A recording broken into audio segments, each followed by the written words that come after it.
Hi.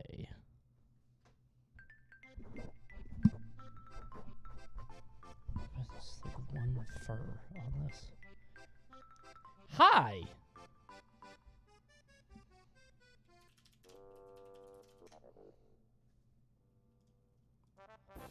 Happy Sunday.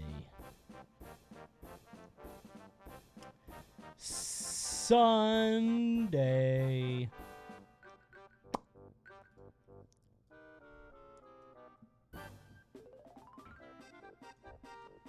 I gotta order something tonight. I gotta order food. But I don't know what I want. What's your guys' go-to from Applebee's? And don't say, ew, Applebee's. Just don't be too good for it, okay? I'm not any happier than you are. Baby back ribs? That's Chili's. Burger? That's mad boring.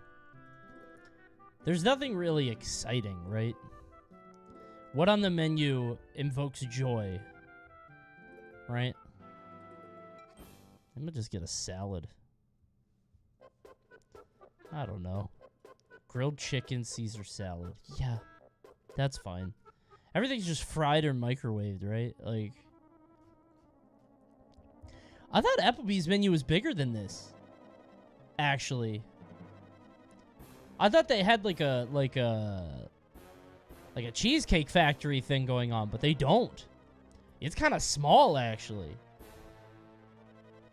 A salad is even more boring than a cheeseburger. Yeah, well, you got to think down the line, like 6 months. What's more boring, being fat or not being fat? Right? Not being fat is actually more boring. That wasn't a good... Actually, being... I'm trying to lose weight, is what I was trying to say here. Fat Coney probably is funnier, right? People lose their weight and lose their identity. Not being fat is hella boring. Yeah, that's what I'm saying. You want to be like the patron saint of Bacchus, right? You guys, I'm workshopping a joke. You guys want to help me on it? I've got a joke that I'm pretty sure is extremely funny. All you have to do is eat 500 calories less every day. Every day? Like, consistently? I gotta go down to 2,000, then 1,500, then 1,000, then I die. When I was in middle school, I think I starved.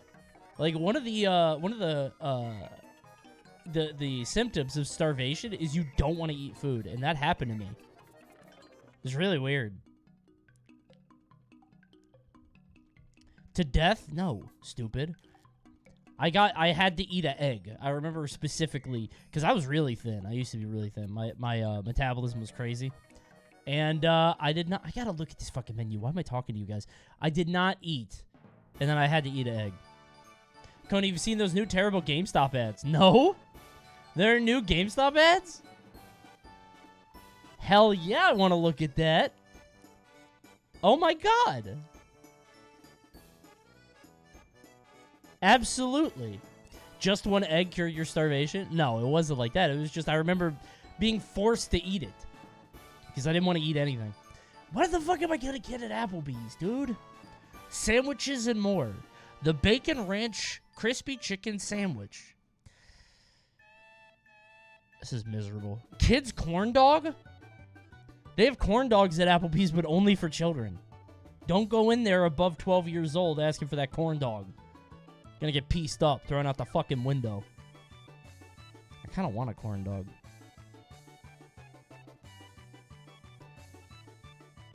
Fiesta lime chicken. The word fiesta there is pretty funny. I'll get a salad. We love a salad.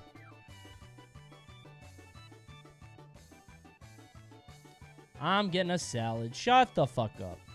Shut the fuck up.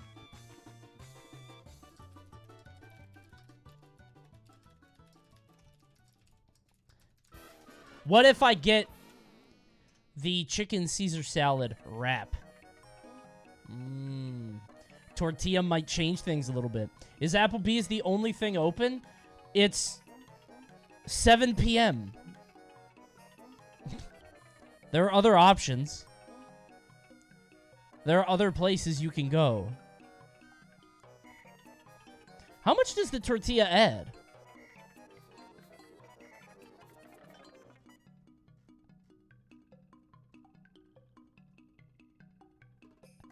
Why do you look so dead inside? Because I'm ordering Applebee's. Tonight's not a good night.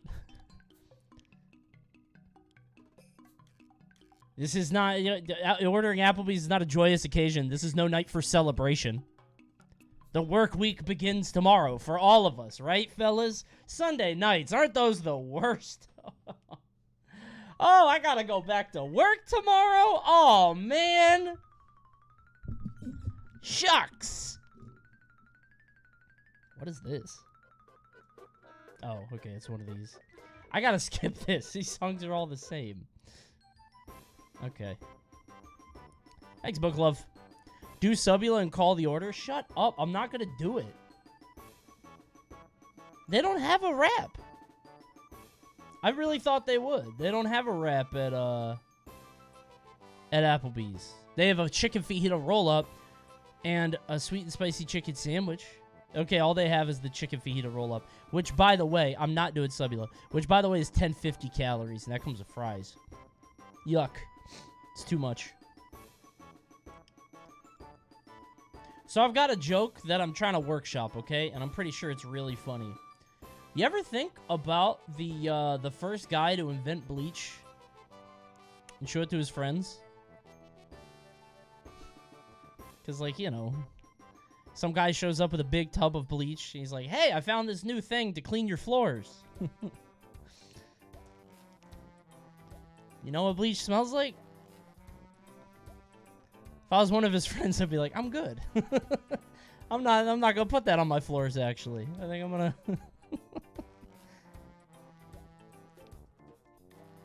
Come on. Seinfeld-ass joke? I think it's funny.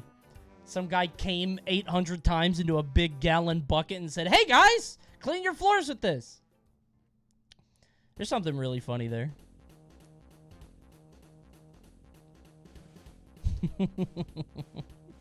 Predictable ass joke? It is not. What are you talking about? He what? I just joined. He what? Oh, so you guys just have never. You're children. I forgot. You guys don't get it because you don't. Pee pee poo poo. Ha ha. I can't. You guys don't fucking get it. You guys. It's so stupid. It's so. Don't you guys hate homework? Boy, that teacher sure is a knucklehead. I'm 19. I get it. The joke is mid. You don't have a sense of humor at 19. Shut the fuck up. You don't know what's funny at 19. You literally don't. I'm 25. I get it. See, that's what I like to see. Thank you, Ripping Tony. Zoomer humor is like... There are a few denizens that are really carrying the torch. I feel like some of them can really go far and they can do a lot, but so much of it is just fucking miserable. It's bad, dude. Surely Coney will not hate this Pokemon. I'll be the judge of that. Whoops.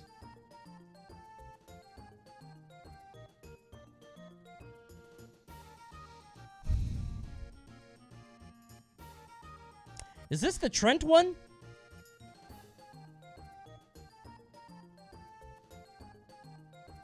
Phantump is his name. I remember the Trent one. Dread Tremp. Dread Trent. Dread Tremp. Trevenant. That's it, yeah. Dreadful Trent. Yeah, I like him. He's cute. I like trees. I think trees are cool. I'm 26, I get it, and I've smelt plenty of bleach and cum, and I don't know what you're on. Well, you're too close to the source. It's too real to you. Yeah, if you've smelt so much bleach and cum that you're like, actually, they're kind of different. Yeah, you don't get the joke either. Because you're a little bit too close to the source on it. To the average layman, they're kind of similar. They are in no way similar. What's your diet like? Eat a lot of pineapple? This is gross. I'm done with it. I don't want to. I'm gonna done with this bit. This is stupid. This is so dumb.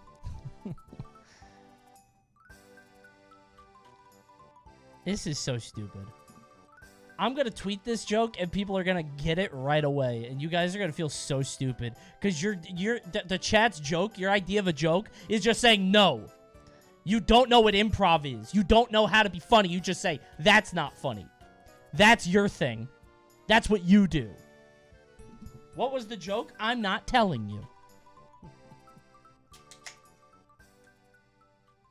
I'm not going to tell you.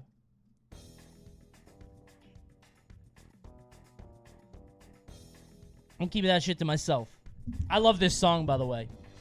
This song is so good. He's coming in the bleach or something. No! No! He's not coming in the bleach. You know? That's not the joke, man. Do you guys really not get it? Did I not set this up enough? Now I'm self-conscious. I'm pretty sure I explained it pretty good. The joke... I'm not going to say it again. I'm tweeting it tomorrow. I'm tweeting it tomorrow. And we'll see who goes viral. All right? I'm tweeting that shit tomorrow. And we'll see who has the last laugh. Do it right now. You got to want to do it right now? Do a numbers check throughout the stream.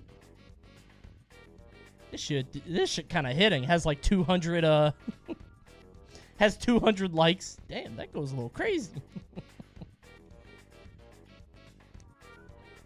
That's funny. Oh, yeah, can enjoy the ads. Send them to the dimension. Go into the dungeon. The ad dungeon. Peel your eyes open.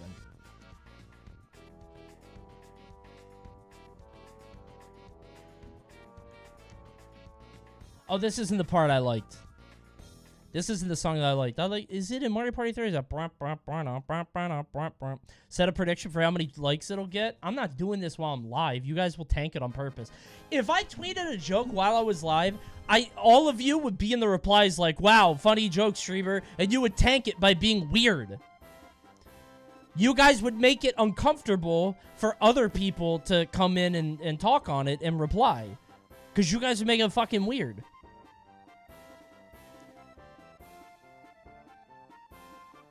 I feel like this has happened before. It has. I tweeted a really funny joke, and then the chat just all got in the replies like, great joke, Coney, great joke, LOL. Like, don't do that. You're making it worse. It's like I'm hiring you. It's like I bought 500 of you on Fiverr to reply to me. People haven't bought their followers in years. It was very funny when that happened. That happened a lot in Smash, by the way, especially early on. Thank you guys for the subs. I missed them. IDM Chill Dude, Taizai, Agent Fraggle cheered 10 bits. That's not much money. No thanks to that. Zero Free, Grown V. I think that's how you say it. Milk Love, Dr. Frog Toad. I like that name. Thank you for subscribing. I like the people who subscribe with fun names to say because I get joy out of it too. That's nice. Thank you, Dr. Frog Toad. Meatloaf King, Ren Hinata, Spoogle, Dibkey Dude, Blue Devil, Beefiest Bear, Bash, Dalty Sog, Big Bombco, sorry, Evan, Matt Zioff, Playtonto. God, there's so many of you, and the rest. That's all. That's everybody. Dude, I have 2,900 subs. I can't say everybody's name. Next Prime, I'll say the name, though. Next Prime, I'll say your name right now. I'll do it right now. Hey, how about that Street Fighter demo? You guys like it? I got fucked up by Ryu level 6. Beating my ass. Next Prime, I'll say right now. That Ryu fucked me up. It's too hard. Yeah, it is. I know players won't be that good. Thank you, Like a Boss. See, Like a Boss, 0119. Thank you for the Prime. Thanks, it's Frisbee time. Oh, I'll say it. I'll say it. I want to be good at Street Fighter 6 so bad. Me too, but I know I won't be. I have that fire that's there in the first 2 weeks that will immediately get beat out of me fast. I'll hit gold. I think I can hit gold. I think I could be as good as the average or above average player. I am an above average Andy. I hit like gold or I hit like plat in every game. If the rank is silver, or bronze, silver, gold, plat, diamond. If we're thinking like a 5-thing spread, I could get the plat easy, and then I'm like, I'm bored. Gonna stick with Luke? No, I'm not playing Luke. There are 2 characters in the demo. I'm not gonna play Luke.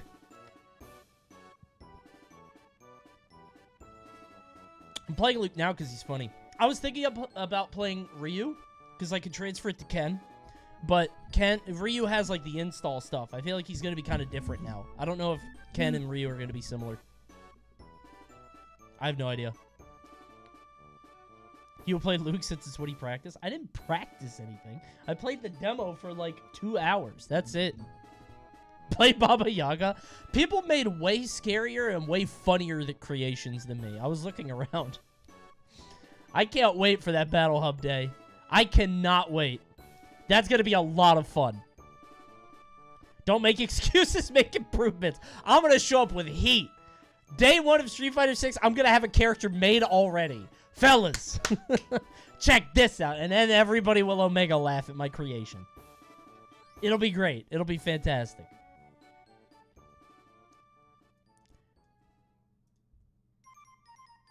Hold on. Oh, sorry. I got a weird message. Okay.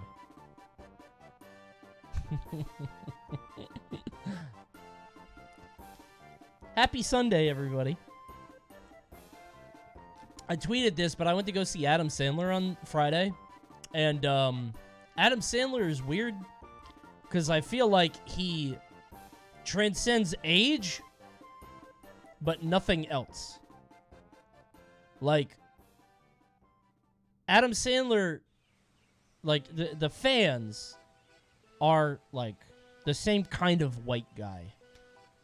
It's just different. Like, you have everybody from, like, 20 to 60, but they're just white dudes. Like, normal type. You know what I mean? Like, there's a bunch of white dudes in the world, but I think there's a very specific, like, the normal type white guy, you know? Like an Eevee. That's it. Like you? Yeah, like me. That's where I'm going with this. Yeah. Yeah, hey, I set it up and you knocked it down. That was really funny, man. How you took what I was saying and then you really drove it home. That's great. That's great. Thank you. That's fantastic. SNL, Adam Sandler was his peak? No, Billy Madison was his peak. Now that was a good joke. Shut the fuck up! I'm so sick of you guys, dude. You just gas each other up for no fucking reason. Uncut Gems was okay. I didn't think it was that crazy. What's on your hat? A really long cow. Yeah. Like a stretched out cow. Like a barcode cow. You like it? Coney is just angry that he has to get Applebee's for dinner. Okay, I don't... Why did you link this? I feel like you've linked this before, and I didn't want to add it, but for some reason, not seeing it for so long makes it funny to me, and now I want to add it. Like, I don't know why it's funny now. I'll add it. Just don't use it too much, okay? Don't be annoying. And I don't think that I have to eat Applebee's. You don't have to eat Applebee's. It's just... It's easy. Grumpy Applebee's. My grumpy food, and I'm not kidding, my grumpy food is I ride my bike over to 7-Eleven, I get 3 taquitos, and I eat them in, like, 60 seconds. Like, legit. Just...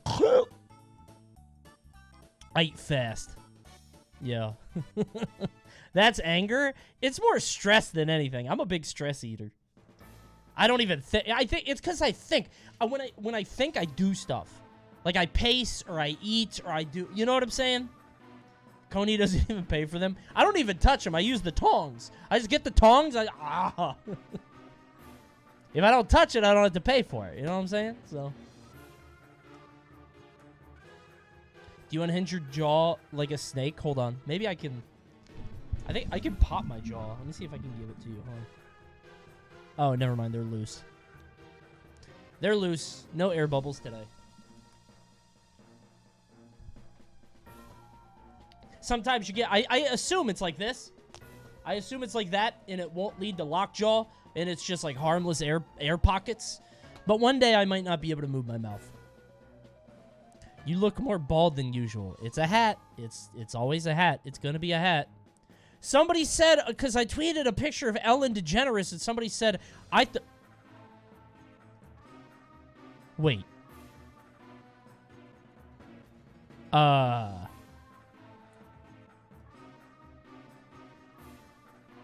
do I have this? Does everybody have this?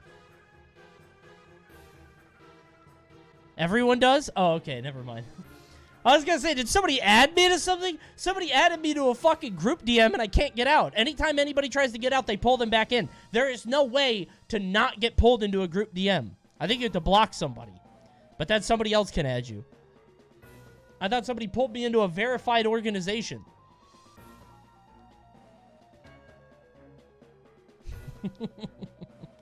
It was scary. I was going to Twitter to look at this. It's fucking... I made a joke about Ellen DeGeneres. And somebody said, I thought that was you. Why? It's just... She's just wearing a hat.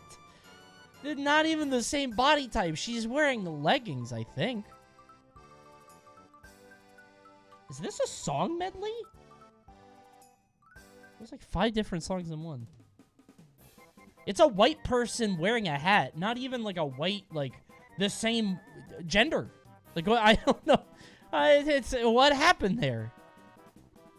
She looks like the idol pose for a Street Fighter 6 character. See, my backup joke here was putting her, like, in the Smash Ultimate render. Like, she looks like a character render. Like, you could pick her on the stream, but I was like, that's too much work. So she's the scout. Pickleball! Smash jokes? I mean, okay, you're not better than that. Not better than Smash. By the way, dude, I keep getting not safe for work trends on my Twitter, and I don't know who's doing it, but I wish they would stop. That shit's pissing me off. I keep getting, like, hashtag throbbing, and I'm like, dude, stop, stop, stop. And I say I'm not interested, and then it keeps happening. It's disgusting. It's so gross, dude. I hate the internet. Who wants to watch some movies? Me, I do. I kind of want to do Salty Bet tonight. You guys want to do Salty Bet a bit? A little bit of Salty Bet. Kind of feeling it. That doesn't sound like doing the impossible at all. Doing the impossible was going live at all. Do you know how much courage and bravery it takes to go live to, on average, 1,500 people 4 times a week? Truly. I should be commended. None? A little bit more than none, right? I don't think it's none. I think what I do is the impossible, and it should be commended. I do it so you don't have to. Exactly, see? None of you could be where I am. I'm Pagliacci. And I don't know where I'm going with this metaphor. I'll commend you if we Mario tonight. We're not going to do Mario tonight, unless he shows up at Salty Bet. On Twitch, you're Pagliacci. Yeah, good joke, man. Was that loud to anybody else? Was that really loud? That shit was... That was a loud sound, man. Did you just shoot them for their joke? No, I didn't shoot anybody. Somebody from chat did that. I should get a gun for the stream, though. Not a real gun. Like a fucking like a toy gun, you know? Not like you know what I mean? This is not a joke. This is not a joke. It's gonna seem like a joke, but I swear to God. I got a sponsor offer, and I said yes, and we're trying to work through it, and I think I'm allowed to talk about this, and if I'm not, I don't care if it doesn't come through. For the Gel Blaster. It's literally a toy. I might have a YouTube sponsorship for a toy. Not a joke. It shoots gel balls Like that. And it's and look at the machinery in it. I cannot wait to show this. It has a lithium battery? For what? I got shot by these. Does it hurt? Is it like paintball? It's apparently like paintball with no cleanup. Like it's very clean and safe. Did they send you? Oh my god. All right. If I'm ever gel blasting and somebody hits this shit, I'm calling timeout, dude. Relax. 800 gellets. It stings a bit from 50 feet. Yeah, wait till I do it. I'm going to do it point blank. Subscribe right now. 800 viewers could be defeated. Yeah, one shot, one kill. So yeah, I don't know if it's going to happen or not, but I thought this was very funny and I wanted to show you. So, and then I've got some not as funny sponsors coming up too. Boring. We're joking? No. Not here. Not here. That's not what that is. Okay. What do you mean ZZZZZ money?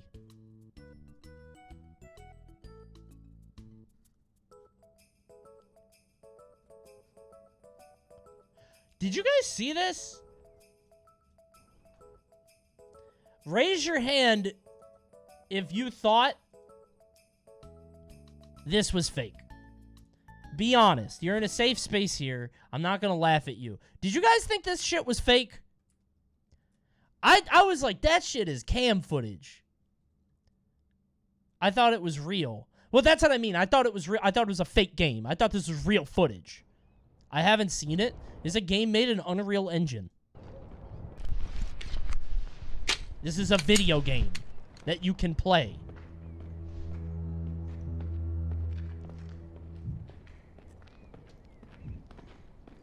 What?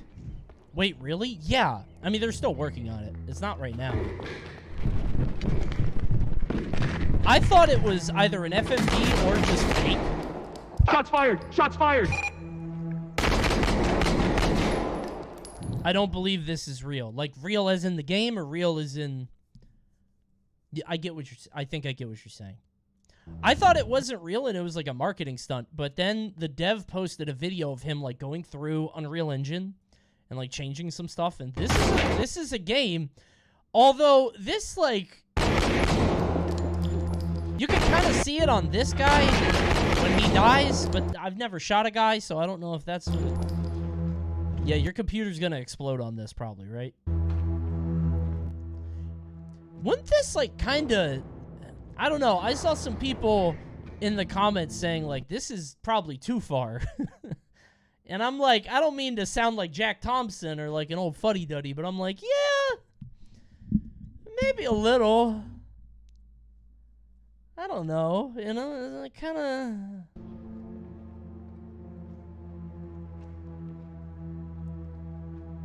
Dude. He got close to the wall and his gun went up. What kind of detail is that? What? Games do that already. Yeah, but not when they look like this. I know that's a normal thing that games do, but in a game like this, that already looks this way?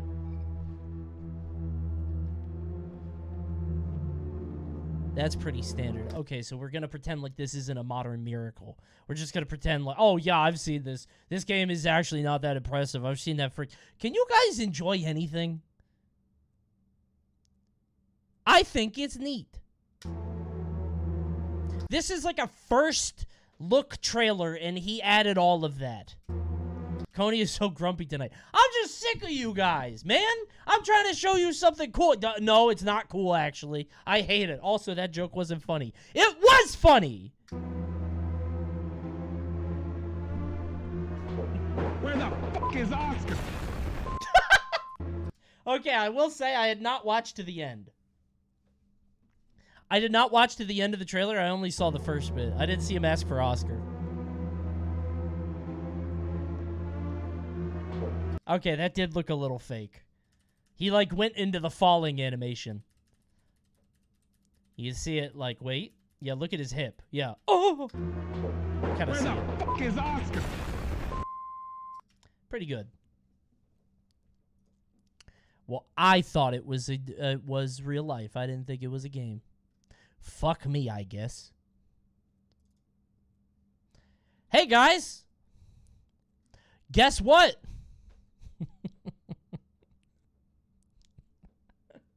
I'm going to save that video, actually. I have a video I was about to pop. I'm going to save it. I'm going to save it.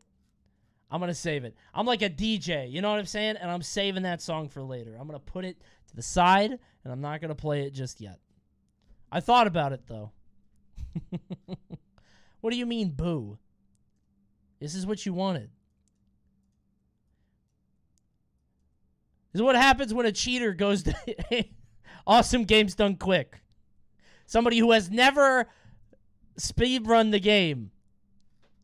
Going to AGDQ. AGDQ 2011. Hell yeah. This is what I wanted. The third Games Done Quick marathon and the first to feature Halo Combat Evolved. The run would be done by a notable runner at the time, Cody Miller. Though unknown at the time, it was later revealed that Cody Miller had spliced his full game runs. Hell yeah. Some of them are legendary. Good. Okay, some of them are legendary. Why are you knowing Halo? Oh, because it's dead? I always get in trouble for this. I don't think Halo was ever... Nah, that's stupid. That's a dumb thing to say. Halo was special for the time. I think looking back, it wasn't that crazy. You had to be an Xbox kid. Yeah, I had Red Faction, which was like... Red Faction was crazy. The estimated time... I feel the same way about Half-Life. I didn't have a PC, and I played Half-Life later, and I was like, this shit kind of mid, actually. But for the time, you know... Time for the I get speedrun it. was 2 hours. Yeah. Alright. Who faction? Red Faction. You never played Red Faction? It's like PS2 Halo, kind of. And not as popular at all. There you go. Start it again before you're ready. I love these old GDQs because they just look like they're at like a Kiwanis club. So, apart from being on Legendary, what's one of the hardest parts of running this game? Are you asking me? Yeah. I forgot old Halo did that, dude. Parts of running this game. The loading screen, like you're walking and the game is like, wait, we hadn't invented elevators yet? Oh my god. Running this game. I forgot about that. Yeah, there it is. Had to load in. That's crazy. Yeah. Stop. Yeah, let me get back to you. Just like Half-Life. The first Just like Half-Life. mission, That's Pillar true. of Autumn, goes pretty smoothly, with a time of just under 9 minutes, and the run is off to a good start. Today, top runners will complete Pillar of Autumn in just under 5 minutes, though this is done with other bound tricks that are only possible on Halo Anniversary and not on Halo Classic. While the first mission did go smoothly, that'll quickly change once we get into the second mission, Halo. Okay. Well, I'm not gonna. Oh, use he's in the open now. The what do you call it? The coolant trick, because you know, I just want to kill everybody. In this mission, you're able to do a grenade jump up the side of a cliffside in the beginning, saving time and preventing enemies from spawning, allowing you to simply walk to the second part of the mission. Cody says he does not want to do this as he just wants to kill everyone. Smart. Yeah. I could do it. I just don't feel like As doing you can it. see, this clearly works out. On serious difficulty, they Okay, do yeah. stuff like hide and shoot. I mean, it's on legendary difficulty, right? It's kind of... This is where we first start to see Cody struggle, as he repeatedly dies to elites and can't progress further. Okay. There's something very funny about watching somebody run behind a rock in a speed run. Like trying to go for cover. Help! This is like level 2, right? Why would he try this? Because AGDQ at this point is very small, but it's big enough that you could get a lot of attention. So it's like, I could be a big fish in a small pond with this. I'm going to go to AGDQ, and I'm going to be famous for being the Halo guy. All I have to do is nail this run. That's all I have to do. Hardest level? This one? Isn't this like level 2? Okay, Kevin Beck decided that... It would be like if I showed up at AGDQ to do Mario 64, and I my best time is sub 20, and I'm like, okay, if I could just get sub 17 on the big stage, I'll be famous. he give you something else since you're not doing top of the run. Right? I think your Marine shot. All I have to do is nail it. $50 from Robert Steinfeld. Big money right there. It's been 16 minutes. I forgot how to do this part. Let's see. Use the jump then. Maybe I should Grenade take jump out the it. 2 elites as soon as I can do the next level on her. Oh, son of a bitch. 17 minutes in and Cody starts to think about lowering the difficulty down to heroic. If that sounds strange to you, it is. The only Why? 2 difficulties that are really speedrun in Halo are easy and legendary.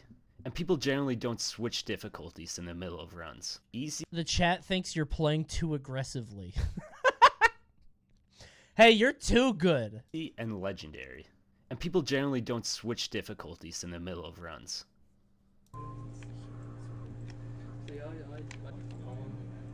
I mean, you kind of have to at this point, though, right? Like, you kind of have Going to. well. Yeah, you got to do something. You got to change something up. Kidding me. It's one guy against hundreds, though. I mean, it's about, okay. Yeah, we're quitting. We're quitting. Okay. Yeah. After 25 minutes, Fake Cody heart attack. Just pretend to die. decides to lower the difficulty to heroic. This means he will have to restart the mission, Yeah. erasing 15 minutes of work and 2 minutes of progress. That's not so bad. The guy on the right, I think he knows. Yeah, I think you're right. This dude is tuned in. He's like, what the fuck is this fucking guy? I think he knows. We have a question, Cody. Yes. Doeslight asks, Cody, are you doing AOTCR fall, silent cartographer launch, and or So people used to read the donos off their phone. That's actually really funny. Just a guy. That's kind of fun. keys shield bump? It was Key different. shield bump, no. Assault in the control room, maybe. Silent cartographer, definitely. Good. I would go to legendary for the library. Okay. Isn't the Okay, library hard? Doeslight also asks, will Cody be willing to do 343 Guilty Spark Pacifist for a donation? Right. I don't know how to do that around pacifist. Sorry, he doesn't know how to do it. Yeah, they hear it. Just under 43 minutes in, Cody completes Halo. You No, do 2 other missions heroes. down, Would you 8 to consider- go. How hard would you Wait, consider- he completes Halo, so he beat it? Cody completes Halo. You do 2 other missions heroes. down, Would you 8 to consider- go. How Wait, hard would you consider this one? Halo is the level name. Oh. Just be I was like, what? Then what's the problem? He beat it in 43 minutes. That's pretty good. He got a sub 44. because I was haven't so practiced this confused. game in like 2 years. I was like, dude, he's good. Well done. And Sam Skinner. Damn, this level looks kind of haunted. Few of us know her. He fell off the map? Sam What the Skinner. fuck? Oh! Few of us know her. That's tough. Hey, at least the audience was really small. How many people are in here? 6, 7, 8, 9, 10. 10 people as witnesses, and then maybe like 3,000 people in chat. Nice. It's fine. Oh, okay. Yeah, don't back up off a cliff. Not a big deal. What's that? Oh, in our SDA form? Yeah. Because it has its own sub form for the last few months. This is hell for Master Chief. Dude is in Bob hell. Champa, only Cody Miller will be playing Halo. No one else is taking the... Chat asks if someone else will take over. This is a special new kind of nightmare. Oh my god. Why did he have to say that out loud? You could have kept that to yourself, dude. He didn't have to bring that up. Now he knows. Oh my god. Okay, anything that happens from this point out, I don't blame him for. Anything from this point out is not his fault. Clearly, the chat is against him. The controller. Yep. Momo Vince fill in for you. There's gonna be one night where I'm like, yeah, no cam. I'm just not feeling like my cam. I want to have my cam on, and I'm just gonna narrate Valorant gameplay. And if there's a jet popping off, I want you to know. I'm pretty good at Valorant. I learned the game pretty quickly. Yeah, I did pretty well. Yeah, I've been practicing. And legendary, those guys are gold, so it's actually it can be somewhat more difficult on heroic. Contrary to what Cody's saying, That Gold isn't Elite Sage or Breach. I was a Raze player, thank you.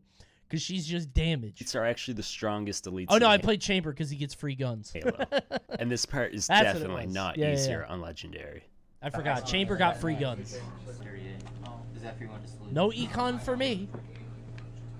Oh, At least I'm not nervous anymore. Yeah. Sorry? At least I'm not nervous anymore. Oh, he's not nervous anymore. Yes. Now we'll I'm try. not nervous anymore. Oh, right. Did that guy just run up to him? This dude is charging at him? Hey.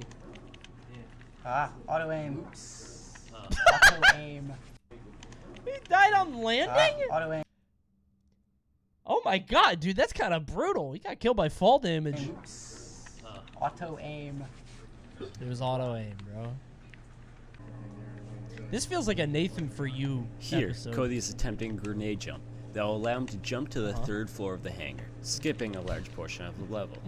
You know what? We'll just do this normally. Though he quickly Okay. gives All up right, and yeah, decides yeah, to yeah. do All right, the do it level normally. normal. Do it normally. It's fine. Okay, don't do that. Look at my Master Chief, bro. My Halo is doomed. There's a button. What the arrow's pointed to. This answers the Wait, what? Press that button. There's a button. Wait, he has to push the button to unlock a door? What the arrow's pointed to. This? He has to... This answers the question. If you don't do the skip. Wait, really? Like I said, I don't remember because I don't usually go this way. Cody starts getting lost in the level as he deviates from the normal route. Though this is odd, as speedrunners usually still know the casual routes through missions. I mean, yeah, right? That's... Okay. He's just a big fan. Big fan of Halo. This is as serious time as it was on Legendary. Time to get real. Yeah, let's go. So if you skip, the level ends here after this speech because it gets screwed up with the triggers. Right. So it does save. So what exactly we're doing?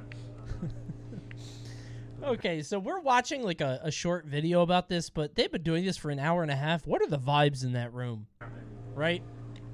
Oh, well. Like, So is an it... hour and 21 minutes into the run, Cody beats Truth and Reconciliation. Okay. Cody was Wait, able to... is that level 3?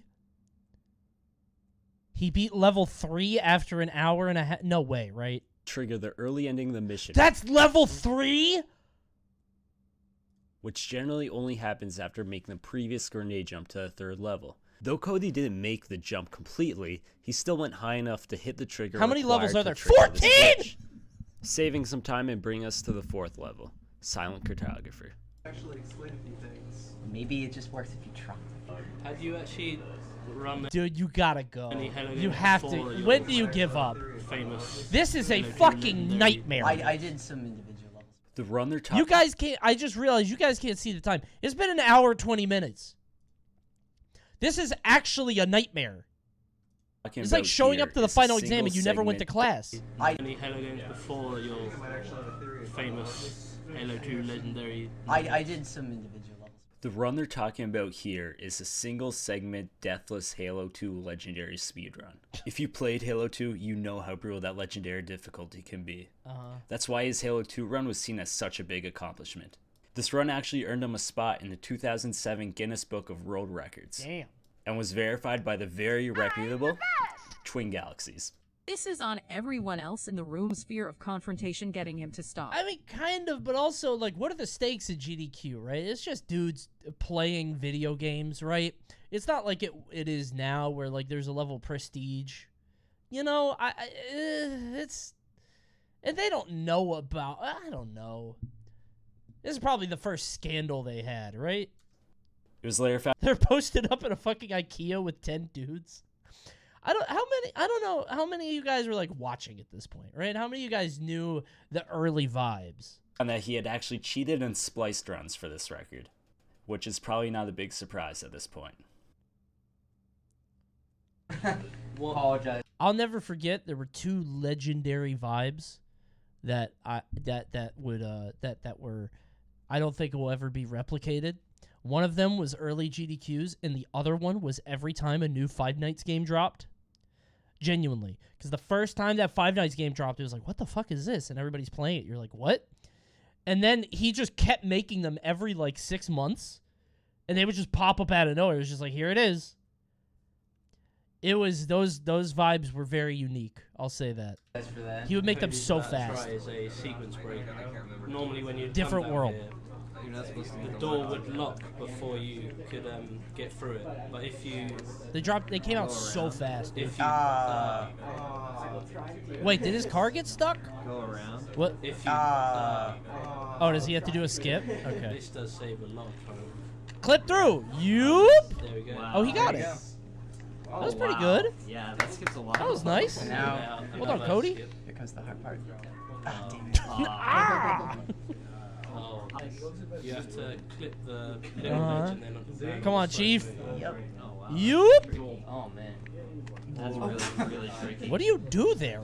Despite failing a few times, Cody eventually makes it down the drop and now must head back up to the surface. I don't know about that. I'm just going to go the hard way. It sounds like a very funny bet, where like if you go to GDQ to run like Mario 64, and you miss bomb clip, and you're like, all right, I'm just gonna start over. It's faster. How many times do you think you could do that before they kick you out? I think like 2. 6? 6 is a lot. I think 2. I think by the third one, they're like, all right, dude, stop. I know what you're doing. Would you drive me there then? Yes, I would. Modern GDQ or old GDQ? Modern GDQ. Yeah, modern is 2. I love the idea of somebody just that is just consistently fucking up and dude, did you guys I watched that moment live. You guys should know what I'm talking about. Where the guy deleted his save, or he wasn't saving and he game overed. I think it was Sunshine, right? Was it Sunshine? Sunshine. Yeah, I saw that live. And everybody is like, what now? What are you going to do? And the woman asked him, hey, what are you going to do now? And he's like, I don't know. I watched that happen. God. He'll be thinking about that for the rest of his life. What happened? It was a guy running Mario Sunshine, and he game overed, but he was like an hour into the run, I think. And they couldn't like let him restart. And there were no saves. So I don't know what happened. I don't even know I don't remember what the outcome was. I think I blacked out once he said, I don't know what I'm going to do. Like, I can't handle this. A runner's 3DS died during a Mario Bros. 2 run one time. That's funny, though. That's not like user error. Well, it kind of is, but that's funny. That's fine. GDQ cringe is top tier. It sincerely is.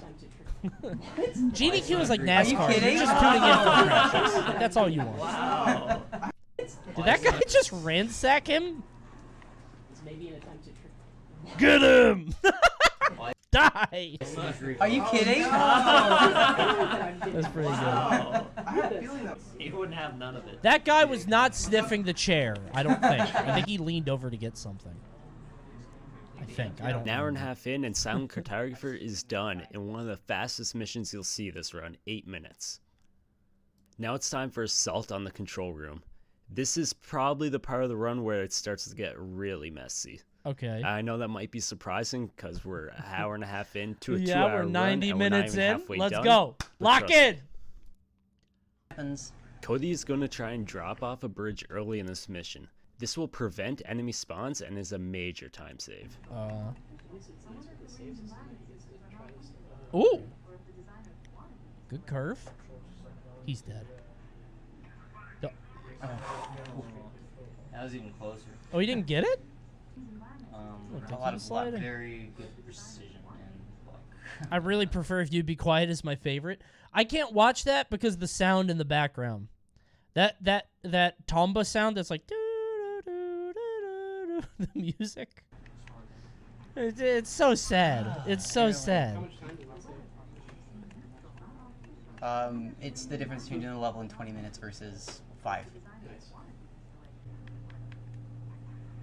There you go. Yes. Now he has to do another fall. Oh.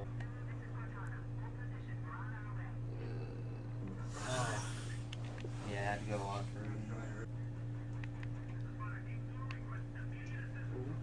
No. Dude, old video games are so pointy. They're so like angular and polygonal, you know?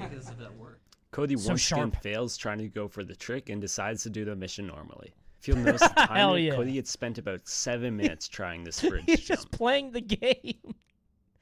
This is a great ad for Xbox, bro. After dying on the normal row of the mission, Cody decides to come back and try the bridge You know what, jump. I'm gonna- Sure. I'm gonna try this. You know what? We gotta save some time. Get back to the bridge. Alright, Oh let's my move on. god. Dude. I had a nightmare like this once. I'm pretty sure. This is... It's not even funny anymore. The warthog that killed you. I'm not sure. It's been almost 2 hours. Something. Just pick up a helmet. Oh my god. Oh, Oh, yeah. Banshee. Oh. This is about where you would have dropped down. Yeah, but none of these guys would have been here. Oh god. Oh, Oh, that's wait, so I many didn't know they enemies would all be die. there. Yeah. Take your time, young man. That time was easy. Yep. Use the cover I gotta system. take this slow. You had to jinx it. Oh my god. Okay, I can't do that. This Yeah, guy's you leaving? can go right to this part because you can grab Yeah, the crowd's starting to thin out a little bit now. Banshee there Oh, that's where you skipped to then. when there's nobody in the level. Oh, that's impressive. It makes it so much. Where's the next GDQ? Do they do it at the Gaylord anymore? I always thought I wanted to go for one day just to see. Don't analyze at the Gaylord. That's what it's called. I think they did it. They were going to do it in Florida, but they didn't want to because of the mass stuff. One was in MD. Yeah, that's the Gaylord. It's by DC. I've always wanted to go for one day just to see what the vibes are like. You know what I mean? Because you don't go through the triggers. Just to watch. Maybe I could see Pooh Bear if he's there. Or Barb. I don't think Barb goes to those. So, No, I so forgot. the day of him doing They do tournaments and stuff too. I bet you that See, room if I had, smells. Dude, people enough- tell me Smash rooms smell, and not in my experience. I don't know why. Like, they have before, but, like, Smash rooms that I've been to don't really smell that. Okay, Ray says they do. All right, I believe you. You're used to it? Is that true? It depends on where you are, I think, right? It has to. Some of them are awful, but it depends on where you are. Ray, you're from Florida, dude. Yeah, they smell down there. You're in the fucking swamp. enough health, I can Yeah. maybe jump to the other side and run across, and it's easier. But only health, I can't do that. From your state? What, Xanadu? Xanadu smells it's like Febreze. Okay, Cody, there's someone someone in the chat who wants Thanks, Will! in a corner for 4 to go until the reveal. Yup, the big reveal. Can't wait. Can't wait to see it. Here comes the Florida hate. Hell yeah. Oh, really? Cut that state off the Find a US. spot and then film for 10 minutes, because he thinks that's better. I don't know. I thought Starting now. people wanted to see action on the screen. Dude, what do you do if you're this At guy? this part of the mission, Cody's going to try and get to the Banshee before the elites can get there. He can Yeah. then take the Banshee and fly it down to the next section of the mission and clear out the enemies there. Get the much Banshee. quicker. Hop in! Oh my god. Revert to save, bro. Revert to save. Coney wants to circumcise the USA. Circumcision isn't cutting your dick off. That would be cutting off Miami. That's circumcision. You cut off Miami. Then I was lied to. We got a eunuch in chat. Everybody laugh at the eunuch. LOL. Oh, wow. Gotta get rid of Miami. Just Getting that right off the Banshee, 'cause I top. think they're meant to It's be more like- hygienic that way, but actually. Yeah, you're supposed to get it before you. That's what I thought. Oh, wow. The rest of the levels are so much easier. Cortana, what is this? And that's the story. All that Miami cheese, you know, starting to Like, fester. I mean, I just sit there and just mash the button. Of Halo inside That was really gross. I'm sorry. That was too much. Don't What cheese about to me. Inside Out Stop. Halo? That was too far. That was too far. Donate that you leave the comment on the chip and not the. You're gross, bro. I know. I'm sorry. That was too man, far. really? My wife hates me because I have a tendency to like keep building on the bit, and it gets bad. I don't have an off button. I think just speedrunning fucking. actually makes you a worse gamer because you just automatically think you can go through games just like. I just go Ren and Stimpy. Yeah, I have that. The way that I see it in my head is I take a bit further and further until you get to that Ren and Stimpy scream. That's like SpongeBob had it too. The horrifically detailed and the screen where the guy goes, "Ah!" You know what I'm talking about? I'm like SpongeBob with the screen. Like, that's me. That's when the joke stops. When it's really fucking vivid. When you're playing something like this, it's like, oh, Yeah, just what? run past You really this did part. great. I did. Well, yeah, you see, my problem is I never play this part, you know? Yeah, I do. Every platform I play. Cody beats a mission 2 hours. That's what Conan O'Brien does. It can be done well. It can, just not by me. By the way, ads coming up in 18 seconds. If you guys don't want ads, that's totally okay, but you will have to subscribe, unfortunately, which is free if you have Twitch Prime. Go below the stream and subscribe with Twitch Prime. It's absolutely free, or you can just subscribe with $5 a month. Well, you can't afford $5 a month? Then enjoy these ads. I hope you see something that you want to buy and you waste more fucking money. And then I'll see you next month when you give me your $5 instead of whatever $120 that you spend on whatever stupid coffee maker that you see an ad for. Send them to the ad dimension. You're going to the dungeon. 20 minutes. Soon. How long have I been doing this? Who's Does he usually do this? Patience for 100%ing a great game to try. Run ads? Much Top of the hour. Every 60 minutes. So as we start the 6th mission, 343 Guilty Spark, Cody mentions that'll be much easier from now on. And if you remember the from run will go earlier, well from here. Cody Yeah, had we're said good. he'd go up to Legendary for the next mission, the library. Hell yeah, we It's go to also in Legendary this for part of the library. run where Cody stops trying to do Thanks, any form TPM. of- TPM, did I ever send you your money?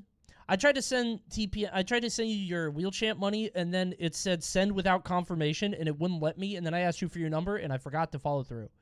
Did I ever send that to you? I don't think I did I? I should do that. I'll do that after stream. time saves and kind of just I got walks you through mixed up with Leon Massey because I paid him for the video, and I was like, I paid one guy. I pay the rest of the levels. Meaning Yeah. the run is Whoops. pretty much just a It's just not casual. messing Not yet, but I gave you the digits. All right, I'll do it tonight. My bad. Does anyone ever know death? On Halo 2, yeah, but What was that? Does anyone ever know death? on Halo 2, yeah, but not on this. Not single segment. Damn, this I level did in kind of Halo gross. 2, single segment. Weren't you the first guy to do Halo 2? This dude is investigating. This guy knows something is up. You could see it in his eyes, even at 140p. That does not look normally. You heard I think I like it too? I did too, but I wasn't going to make that joke. I thought it was the summit. I think I like... I heard that too, yeah. At this point in the okay. run, Cody starts to get repeatedly lost and seems to have no idea where he's This is heading. me playing Halo. Fuck this level, dude. Where am I? Cortana, help! Cortana, get me the fuck out of the library. Lost. People want to hear your voice more, MTN. What? I have to start back here? Yeah. No, but they want to sing. Could I just finish later? You'd switch it down. Rob, if you wanted to. Normal. No smile on this guy's face. He knows something's up. Yeah. With his Did I red just Dr. take- Dre Ah, I just took beats. myself back to... When someone in electroshock wants I'm lost. unlogging Ustreamer. Cody finishes 343 Guilty Spark at about 2 Hell hours and yeah. 41 minutes into the run. Perfect. After finishing the mission, he Back to decides to normal? lower the difficulty one more time to normal. The next mission is the library. He's just like Cody me. said multiple Just like times me. that he's I'm gonna turning play that this shit mission down. on legendary difficulty. But given that we are 40 minutes overtime with 3 missions left to go, Oh. it makes sense why he chooses to lower it down to normal. Okay, yeah. Though this doesn't stop him from dying a few more times. Okay. Just from that scene alone. Speedrun Dracula knows this run sucks. Yeah, go to high-speed Halo and you can actually see me look good. Halo, yeah. I'll check it out. I actually did go the high Is that... Wait a minute, is that a Dracula game? speed Halo Wait down. a minute. Eh. I thought it was a leather jacket, but now I'm looking at... Blah, blah.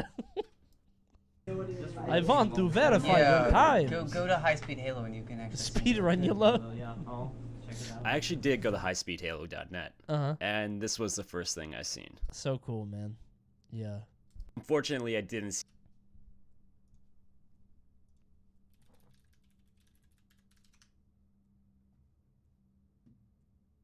Oh my god. Top 5 best play. Oh my god, never mind. It is the. They ended on a high note, huh? Yep, they actually ended on a. Unbelievable. Click it. Shut the fuck up. See anything. 3 hours and 6 minutes into the run. We have 3 missions left, and we're already in. He's 3 SEO. We're 3 hours and 7 minutes into this run currently. Hour and 6 minutes over Let's go. the estimated time. The next mission is Tuba Trails. One of the harder missions for casual players, and one of the longest missions in the game. Oh, hell yeah. Yeah. Give me the long mission.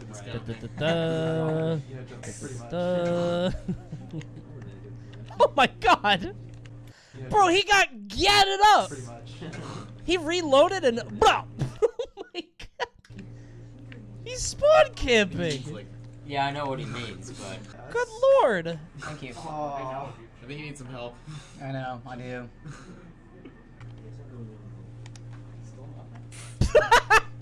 Got him. What? Good trade, good trade. Because you can, if you grab a ghost, you can push the ghost through the, Oh, we're at wall 3.5 there hours and now, break by the way. rest of the level. How is he dying this much on normal? Wait, he is on normal!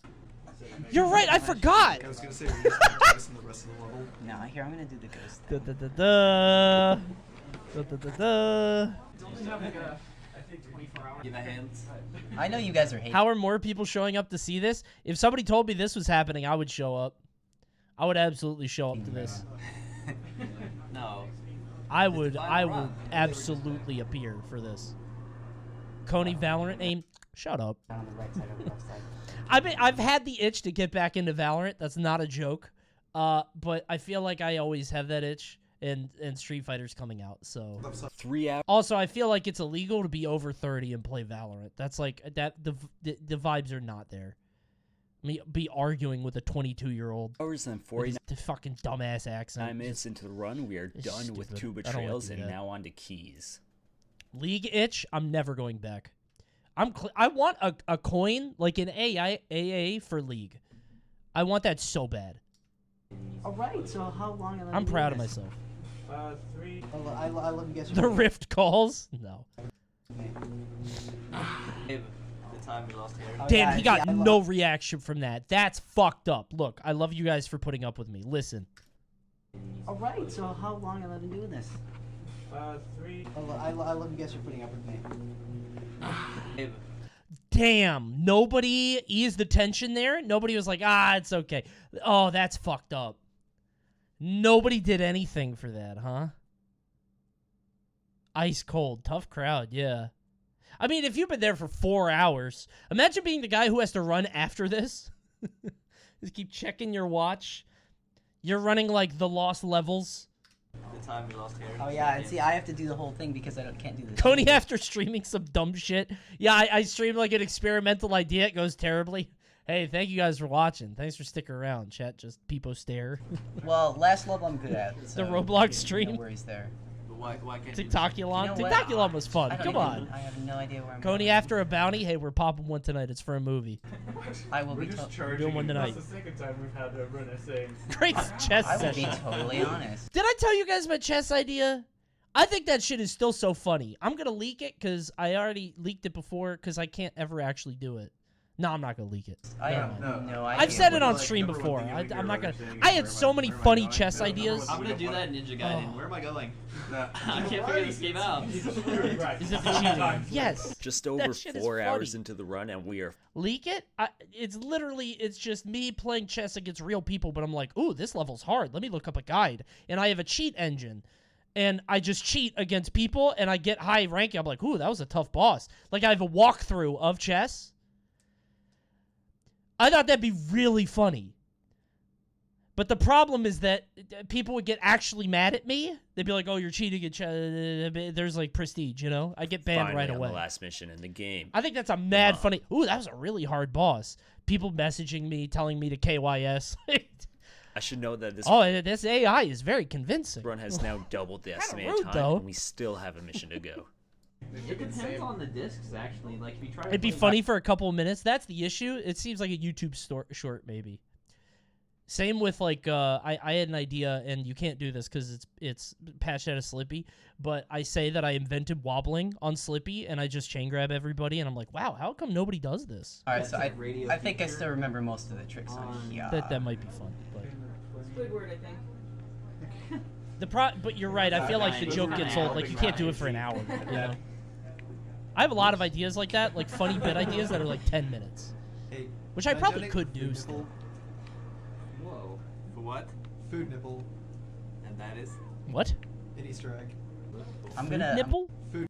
Hey, can Does I donate anyone know what he's talking about? for food nipple? Are any Halo fans? Whoa. For what? Food nipple. And that is? An Easter egg. Oh my god, this, LMAO. Do you know what food nipple is? I'm Or did you I'm just gonna kid send here it in on. chat? Well, I I'm just curious. wanna get this Fair enough. Fair enough. Food You nipple. like are in the vicinity of Halo lore experts, please explain. Oh, that must be from the book. You're gonna, All right. you're gonna be incinerated. That's from the book, bro.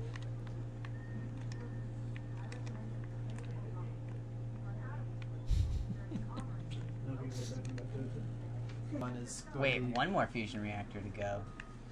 Yeah, I don't think you shot the first one. Yeah. I Oh did my remember. god. It let me in here, so Wait, nobody told him he didn't shoot the first one? He has to You put it on backtrack? 360 on the jump. I'll try. And then I still love the arrow that was pointed at us when we were driving it. Yeah. The $40. arrow that went like this. Pony it up, pony it up. $5. What is this? Pony Do we not have a Huh? thing yet? Tell you what, Chief has to go all the way back? Guess what, guys?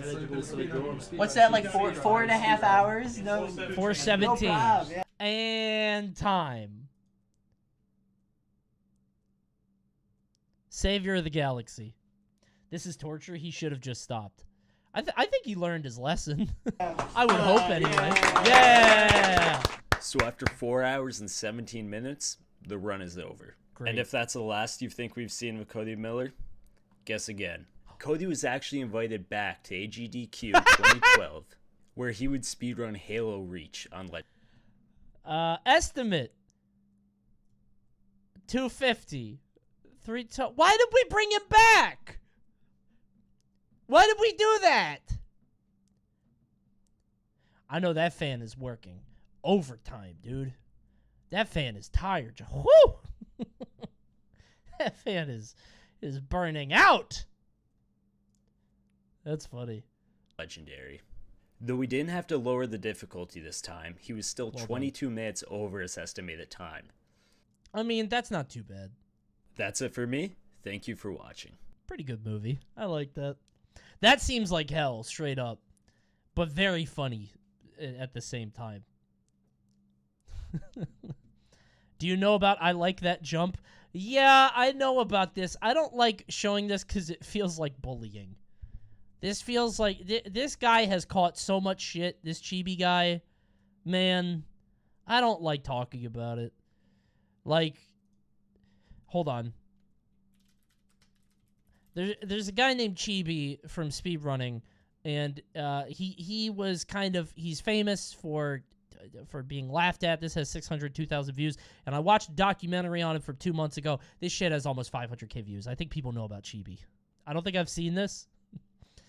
So whenever you guys know how I say I like that jump sometimes, I'll say that when I do a jump in a game, and I'm just I say it because okay, it's only 2 minutes long. I'll watch it. Listen, don't bully, okay?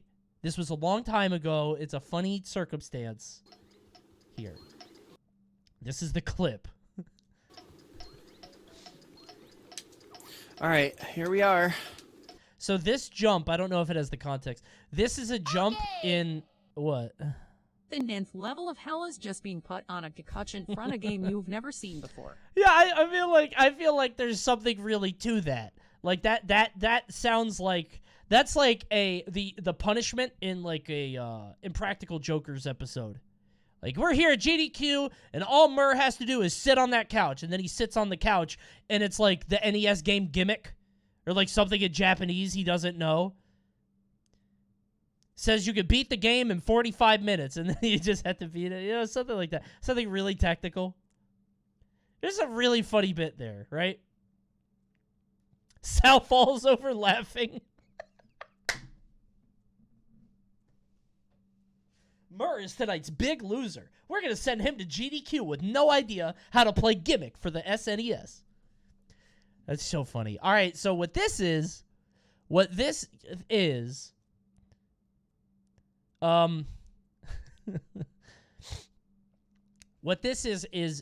a jump in Thousand Year Door, which is famously very hard to do. It's like frame perfect, I think, and it's like multiple inputs. It's very difficult, and it'll probably explain it, but we'll see. I like that jump. You have to like jump and get into a battle, and then get out, and then you jump again on the frame input. 1, 2, 3, 4, 5, 6, 7, 8, 9, 10, 11. And then it lets you skip a lot of the game because you jump up there. No way. Absolutely no reaction to something as insane as yours. Okay, so there is context. Okay. Yeah. No way. The guy in chat is so funny. Please show me the chat message. This guy in chat is so fucking funny. What is that?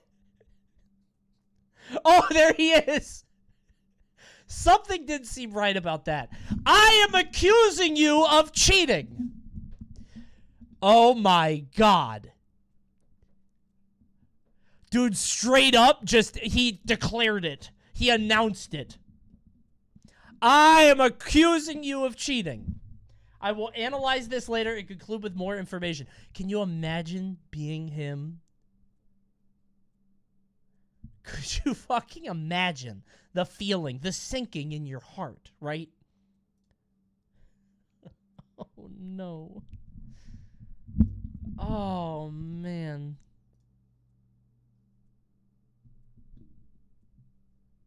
The commenter is the biggest person in the Thousand Year Door scene by far. Wait, really? So this guy's like famous? It's not just like a random oh my God. This would be like John Cena showing up and saying that you're cheating. Oh my God. This is like simple, showing up to your CS:GO stream and saying, "Hey, I know you got an aimbot on." Did he cheat? Yeah, he did. He did. It was proven. Yeah. The clip in State of the Arc YouTube slow-mo. All right, here we are. It's not. It's art.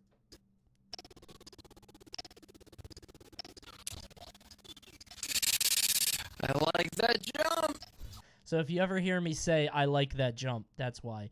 Is he doing it slow-mo by hitting space over and over?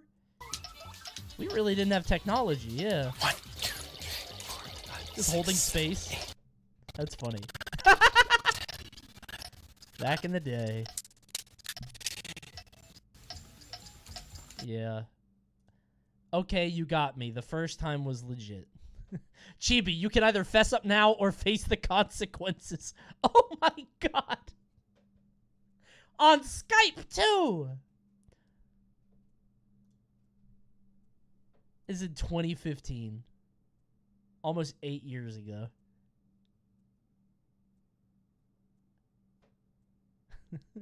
I'm admitting to it, they were both faked. Yeah, yeah. If Coney ever says I like that jump, we know he's cheating. I have a lot of little references like that I just... If I ever do a jump... If I do the boing in 64 and I say I like that jump, it's from this. There's a lot of shit like that. It's built into my language. It is. It's weird how much of my day-to-day lexicon comes from online culture that, like, is indistinguishable, right?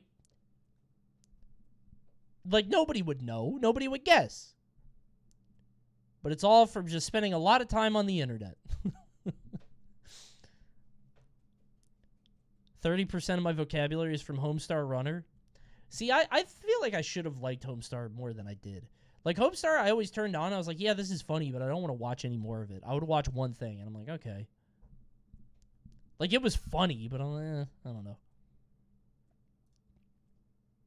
Here we go! What's the Coney Homestuck arc? Shut up.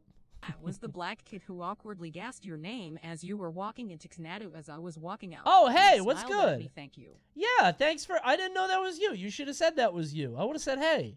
I went to Xanadu last night, and a lot of people were like, oh, my God, it's you. And I'm like, yeah, it is. And I don't know what to say back to that. You know what I mean? It's like, I don't know what to say. Right? But yeah, I went to Xanadu last night, and it's weird because like I'm not a big. This is gonna sound so. I'm not like a big streamer. I'm not like a big content creator. I'm just I guess me showing up to a local is surprising, but I just went there to because it was Xanadu 500. They asked me to show up for a couple sets, so I did it. It was nice, but big fish in the Smash Pond? I guess so. I don't know. You made it out? YouTube would disagree. We got 3 1 out of 10s in a row with the Smash videos. But I did have a lot of people that said that they love Cringe Confessional, which was great. That was great. That was very nice. That was great. I was very happy. And I was like, yeah, we put up a video today, which we did yesterday. So that's on the YouTube. I got a movie about a Mario game. Because this is a game that I didn't ever play, but a lot of people say is good. This is the Mario game that led to Bankruptcy. And I'm going to shout out this channel because it's a smaller channel, only 1.38k subs and only 65k views, but I wanted to check it out. We had a few people suggest videos from this channel, but I don't want to watch all their stuff. So let's take a look. This is the Mario game that led to Bankruptcy, which is a very appealing title. I'm curious. 2018, one of the major annoyances of Nintendo fans was that... What's this next video? Oh, yeah, I got a video about Project Milo, which I'm pretty sure we've seen a video about the AI, the Microsoft, but I love that shit and I want to watch it again. That's so funny to me. We have? It's so funny, though. I'll watch it on my own. That Nintendo was still producing software for the 3DS. In 2018, one of the major annoyances of Nintendo fans was that Nintendo was still producing software for the 3DS instead of putting more games on the Switch. While there were still some 3DS fans out there, myself included, most people thought Nintendo was wasting resources on a dead console, as people described it. But Nintendo kept making more games like WarioWare Gold, Detective Pikachu, the Captain Toad port. I forgot Detective Pikachu was a game. Oh my god. I remembered it was a movie. I forgot it was a video game. Is it good? Luigi's Mansion Remake. It's not good. I could go on. Is it funny? No? During 2018, early 2018, the March 8th Nintendo Direct announced a 3DS 2018, early 2018. I don't like that puppet. 18. This Wario puppet would scare me if I was 6.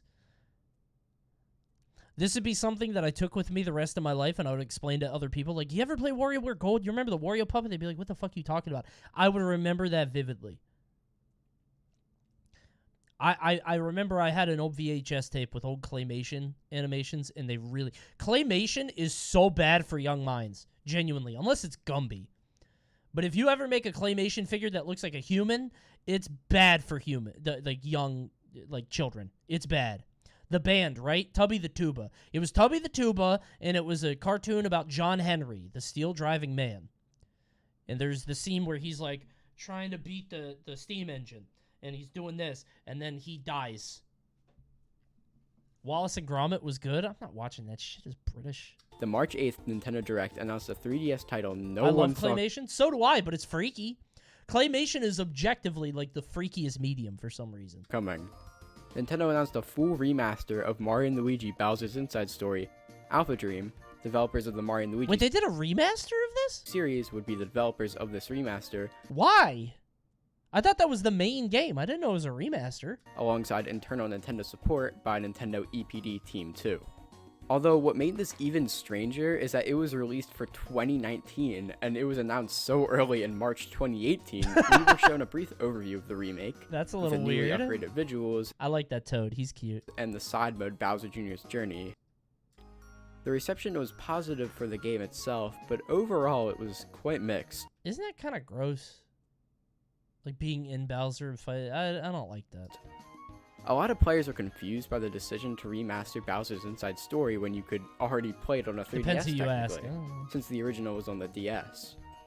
Players were also Oh, that's confused a as neat to why gimmick. Nintendo and AlphaDream chose to remaster Bowser's Inside Story instead of Partners in Time, Die! because it made more sense to remaster the games in order, because in 2017, the remaster of Superstar Saga was released.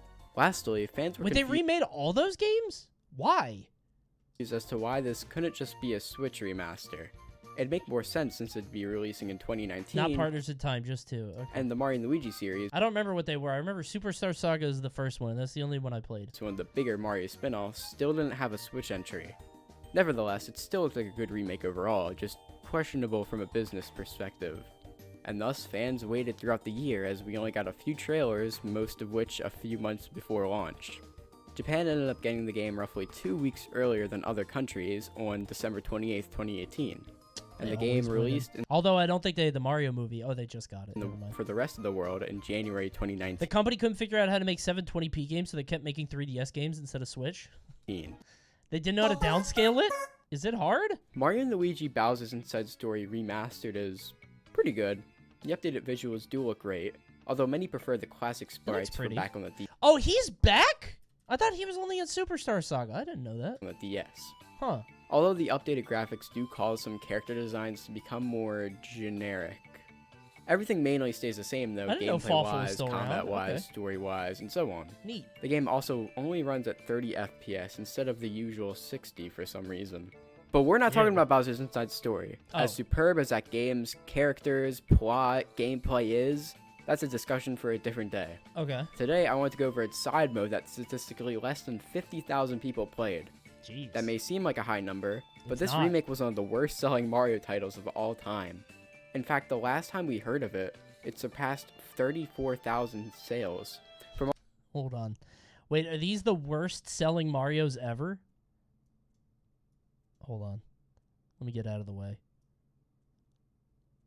Mario vs. Donkey Kong Tipping Stars. I've never even heard of that. 3,000 units? Surely that's only Japan. Proceeds to get even more in the way.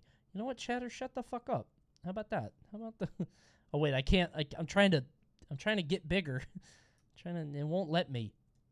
Shut the fuck up, chatter. All right? I'll read it to you. How you like that? How about I read this list to you? Huh?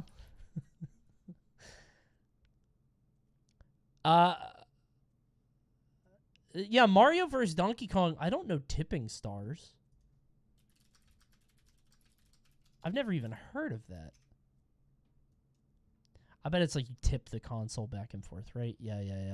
That's bad. But that was just for Wii U. Okay. Mario Tennis Open, Minis on the Move. I liked Mario vs. Donkey Kong, or Mario and Donkey Kong. That game was kind of crazy, actually. What's the most obscure Mario game you can name? I mean, if we're talking like, are we talking like for normies or chat? If we're talking for normies, probably like Mario Teaches Typing, right? Mario is Missing. What's the other one? There's Mario's Missing, Mario's Time Machine. Probably one of those. If we're talking about enthusiasts and dorks in this chat, I don't know. It's hard. I can't get you guys around anything. Maybe that he was in Punch-Out? I don't know. Mario's Hotel? That's not the name. Mario. It's not Mario's Hotel. Mario vs. Wario is a good one. Maybe Mario Paint. I feel like Zoomers don't know about Mario Paint. And it's really weird if you explain it. I think Mario Paint is probably the most obscure one. There's got to be a Mario Monopoly. Well, there is, yeah. Duh.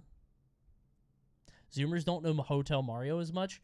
I wonder if Hotel Mario is going to have like a South Park moment. You know how South Park is like really big with Zoomers now because they're like, I can't believe this is real. This was on TV. They're going to be, they were going to have another YouTube poop boom. It's like, what's going on here? It's from Bowser. And then we're going to have a whole new generation of poops. That's going to be fun. It's already starting with YouTube Shorts. Hell yeah, you get Gwonum back in there. This Zelda character was low-key racist? And then show Gwonum just not... Wow, he is racist. Like, people just not... What the fuck? What? I'm telling you, there's an audience there. He really said that? He said squatted law? Okay, all right, hold on. Damn, Tipping Stars only sold 37K total. Really? DDR did that bad? I didn't know DDR did that bad.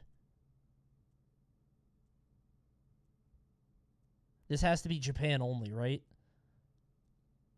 I'm sure he'll tell. Oh my god! I didn't even see that.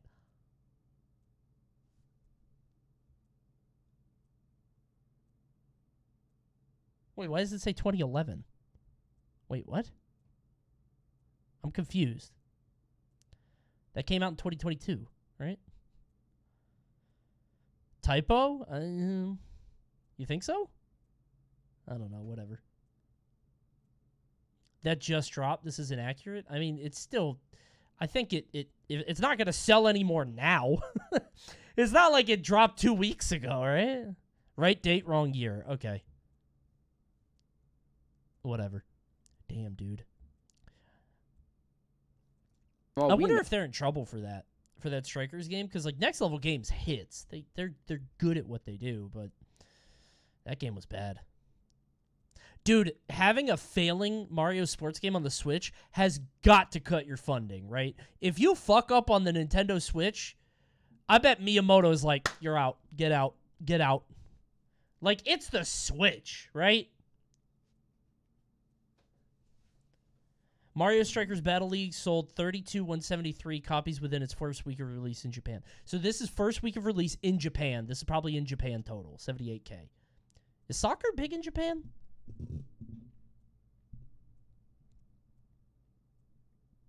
Yes? I know they like baseball. Very? No. I know. I didn't know if soccer was big in Japan. I know soccer is big in Europe and like South America, but I didn't know if it was big in Japan, right? No, the actual sales might not even be at 40,000. Guess where Egoist comes from?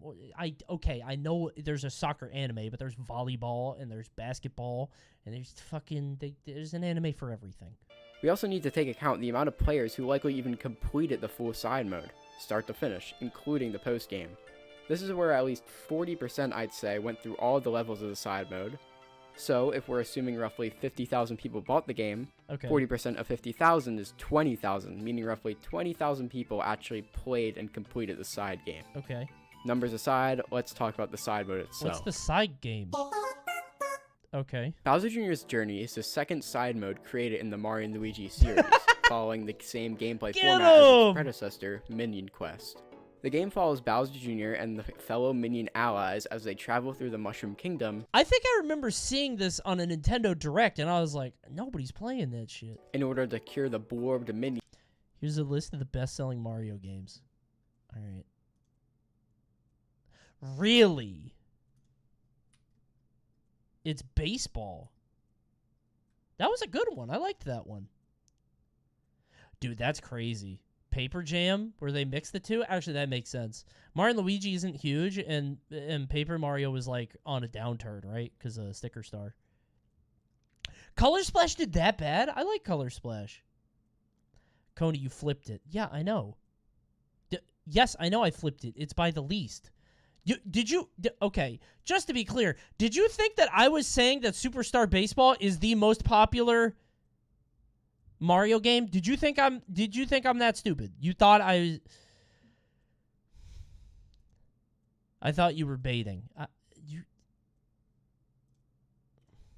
I'm speechless with rage. These are only the games that hit 1 million. Damn, Paper Mario did that bad, huh? I think Paper Mario is kind of overrated. I think it's good, but I don't think it's that good. Seriously. I think it's good. It's very good, but it's not like... People say it's their favorite game. I'm like, really? Mario RPG is better? Yeah, I think so. Mario RPG has a lot of, like, variety, right? Mario Party 3, yeah. So the most popular is Mario Kart, right? Obviously. Mario Bros. Wii. Damn, really? New Super Mario Bros.? I thought this series was dead, straight up. I thought this was, like, super soulless. I never played them, but I think Wii and DS gets a bonus. Damn. Mario World, Mario Party. Damn, Super Mario Party. Wait, did it beat Mario Party Superstars? It did by a lot. Wow, really? I guess because it was the first one. Super Mario Party saved that series? Really? Was Mario Party on a downswing? I guess it was because 10 was bad. This is a fucking crime. Mario Land over 3. I know Game Boy was popular, but... Neat. Oh, Yoshi's Island is this low? That's like in my top 5 all time. I love that game. Oh my god, that makes me sad. It's below Wario Land? What the fuck?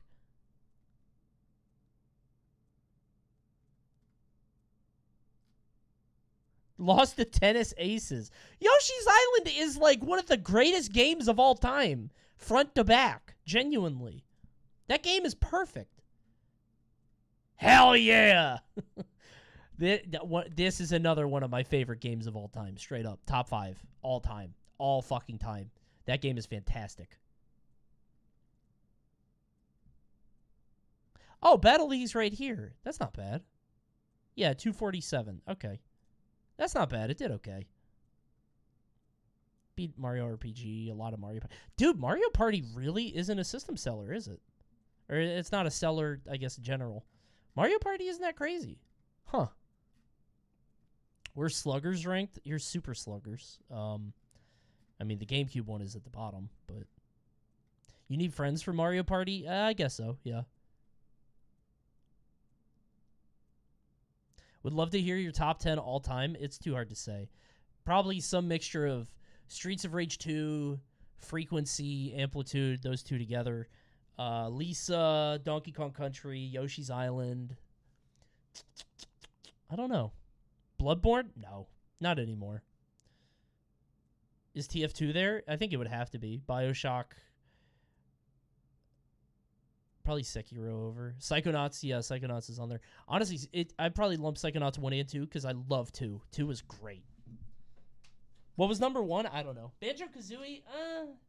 I don't think anymore. I think objectively Banjo-Kazooie isn't in my top 10. Because, like, it's a fun game, but it's not... You know what I mean?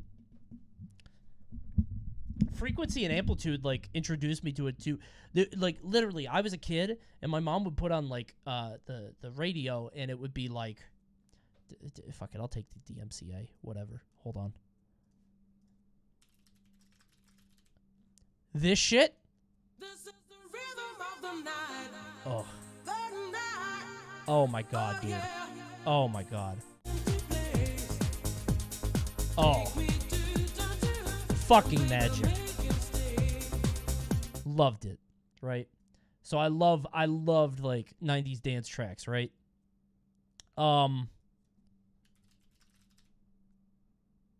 This shit.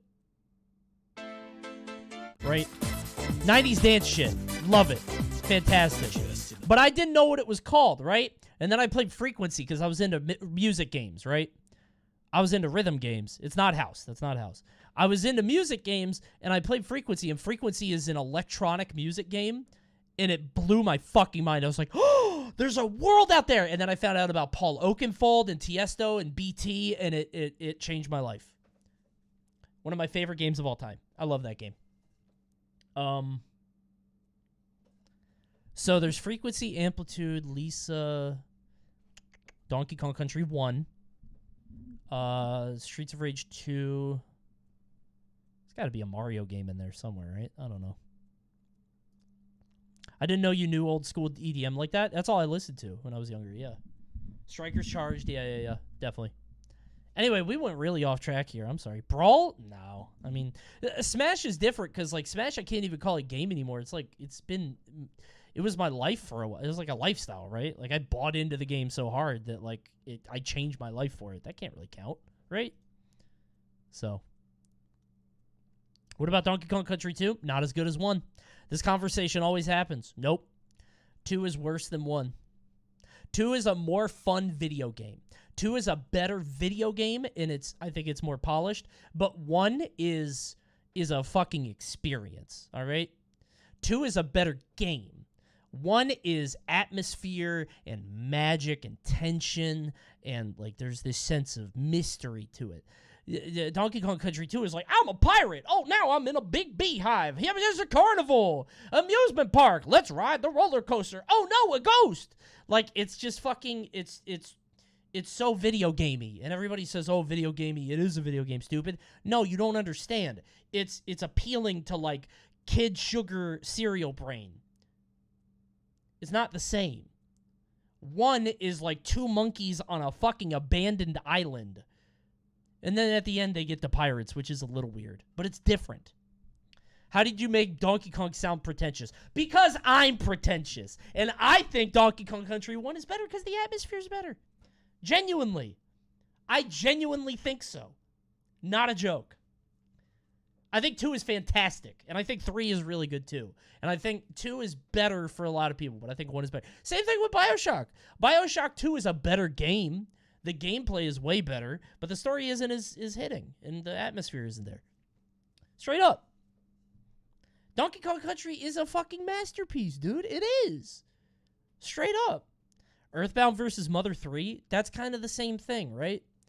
I mean, the tones are different. Mother 3 is objectively just better in terms of quality of life and the way that it plays, but Earthbound is like this hopeful, happy, sort of optimistic tone. All this fucked up shit happens around you, but you're a kid, so you don't get it, and you don't know what's happening. You're like, wow, those adults sure were weird, right?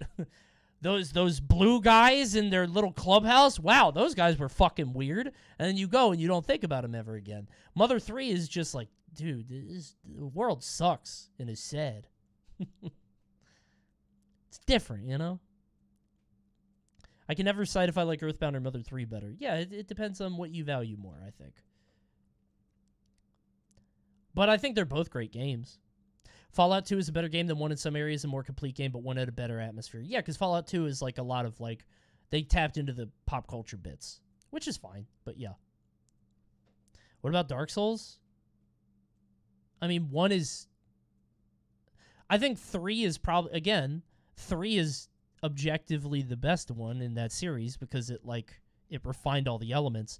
But like, dude, in 3, when you get to Anne Orlando, I rolled my eyes. I was like, oh, okay.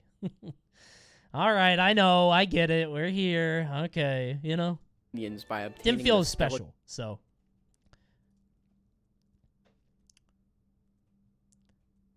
Anyway, we've been on this for a bit. I know you meme on it, but this is me with Half-Life. 1 sucks, but I love the stupid barely strung together, so I prefer it to 2. I played them both. I didn't really... I'm not a big fan of Half-Life, genuinely. I meme it up a little bit, obviously, but I just don't... I don't get it. I beat them both, and I'm like, I think the ambiguity of the G-Man, especially after like 30 fucking years after the second game, it's like, did you guys know what you were going to do with him? I don't think you did. Gabe, I think you just put a mysterious guy in your game without any idea of what he would do or how he functions. He's just a guy with a briefcase. You didn't have an answer, and you'll come up with one in 50 years. If Gabe dies without telling me what the fuck was up with the G-Man, I'm going to dig up his carcass. Gabe! Come back to life! I will become a necromancer. I'm going to learn how to rehydrate the dead. I will bring him back to life for an answer. I will Frankenstein him.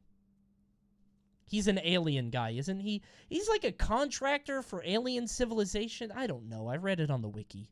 I don't know. Reanimate. That's the word I was looking for. I said rehydrate because I couldn't find it, and I bailed. I had to jump ship. I'll do a different word. Skeleton formula. In order to cure the blorbed minions by obtaining the skeleton formula.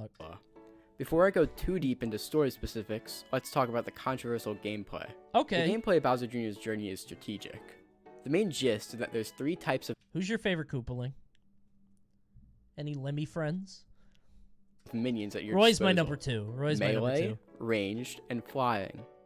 Melee minions are strong against ranged, range is strong against flying, and flying is strong against Really? Not many Lemmy fans, huh? I thought Lemmy would be popular. melee. It's like rock, paper, scissors. Lemmy goofy.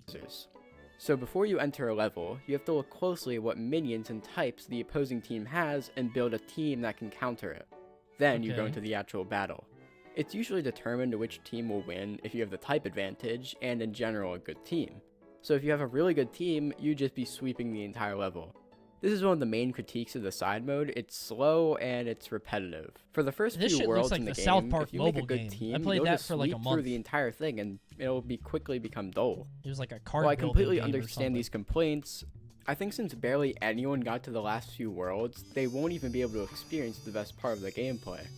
See, over A the course of month? Yeah, I always get hooked on mobile games for a while. I did it for Street Fighter 2, and I was like, all right, I'm bored. the game, you gain more captains which have their own unique bored abilities plus pretty stat fast. boosts which are really useful during a battle. That's what I'm doing with SF Duel. You will drop out. At least I did.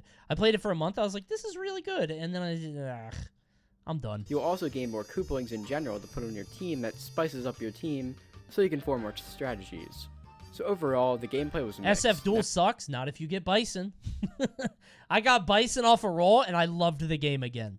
I didn't like it because I didn't pay any money, but I randomly got Bison. I was like, yeah, this rules. Now let's dive into Bison's the fucking genius crazy. story. When later asked a few days after the launch of the Then game, it's fun. the developers at AlphaDream said that they remade Bowser's Inside Story. I did not because put it in was the most credit popular card. How strong is Bison? Bison has a passive.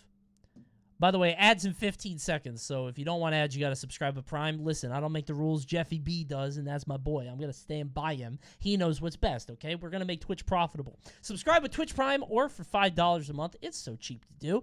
Go ahead and subscribe. Otherwise, you're going to the ad dimension, and I'll see you in just a bit. What was I saying? Oh, yeah, Bison has a passive where if anybody else on his team is alive, he won't die. And he stands in front. So he just tanks hits, and he just keeps coming back to life. It's impossible. It's crazy. So he gets cleared by teams if they have AoE and they clear people behind him. But if you don't have anything to clear the people behind him, he just keeps getting up, and he reflects damage. He's crazy. And I got him off a random roll, and then I had fun with the game. and well received. Yeah. They also did it because of the possibilities with the Bowser and Bowser Jr. father-son dynamic. Out of everything the team did making the story, I think this is one of the best outcomes without having to blow the story out of proportion. Where's Lemmy? It wasn't too deep or complex. Dude, I saw you guys say Larry was your favorite. Why? He's so boring, dude. But it was engaging, emotional, He's and just inspiring. A Koopa. It struck a perfect balance of trying to stay grounded in the Mario universe, while also trying to be more mature. No features. The game starts out with removing Bowser from the plot, which makes sense. You can play as Bowser Do you Jr. get people who like Junior at least? No, that just means you're young and you grew up with him. Junior is legitimately just like, I'm too young to know these guys. Who aspires to be more like his father. Junior rules too. No, he doesn't. And having him there would just feel strange, especially since he's supposed to be doing I stuff was so sad. I never had so much whiplashes when I heard that the Koopalings would be in Smash 4, and I was like, oh yes, this fucking rules. And then I found out they were in the car, and I was like, in the main game. 8 ads is my breaking point. 8 ads, word? Thanks for the prime. But the game still Thanks, Jeff. loosely follows the events of Bowser's Inside Story, while also trying to do more of its own thing. Quickly, the threat of blorbed minions arrives. Make a list? Oh my god. Alright. I'll do this fast. Boom. Fuck this guy. Boom. Boom. Boom. Boom. Boom.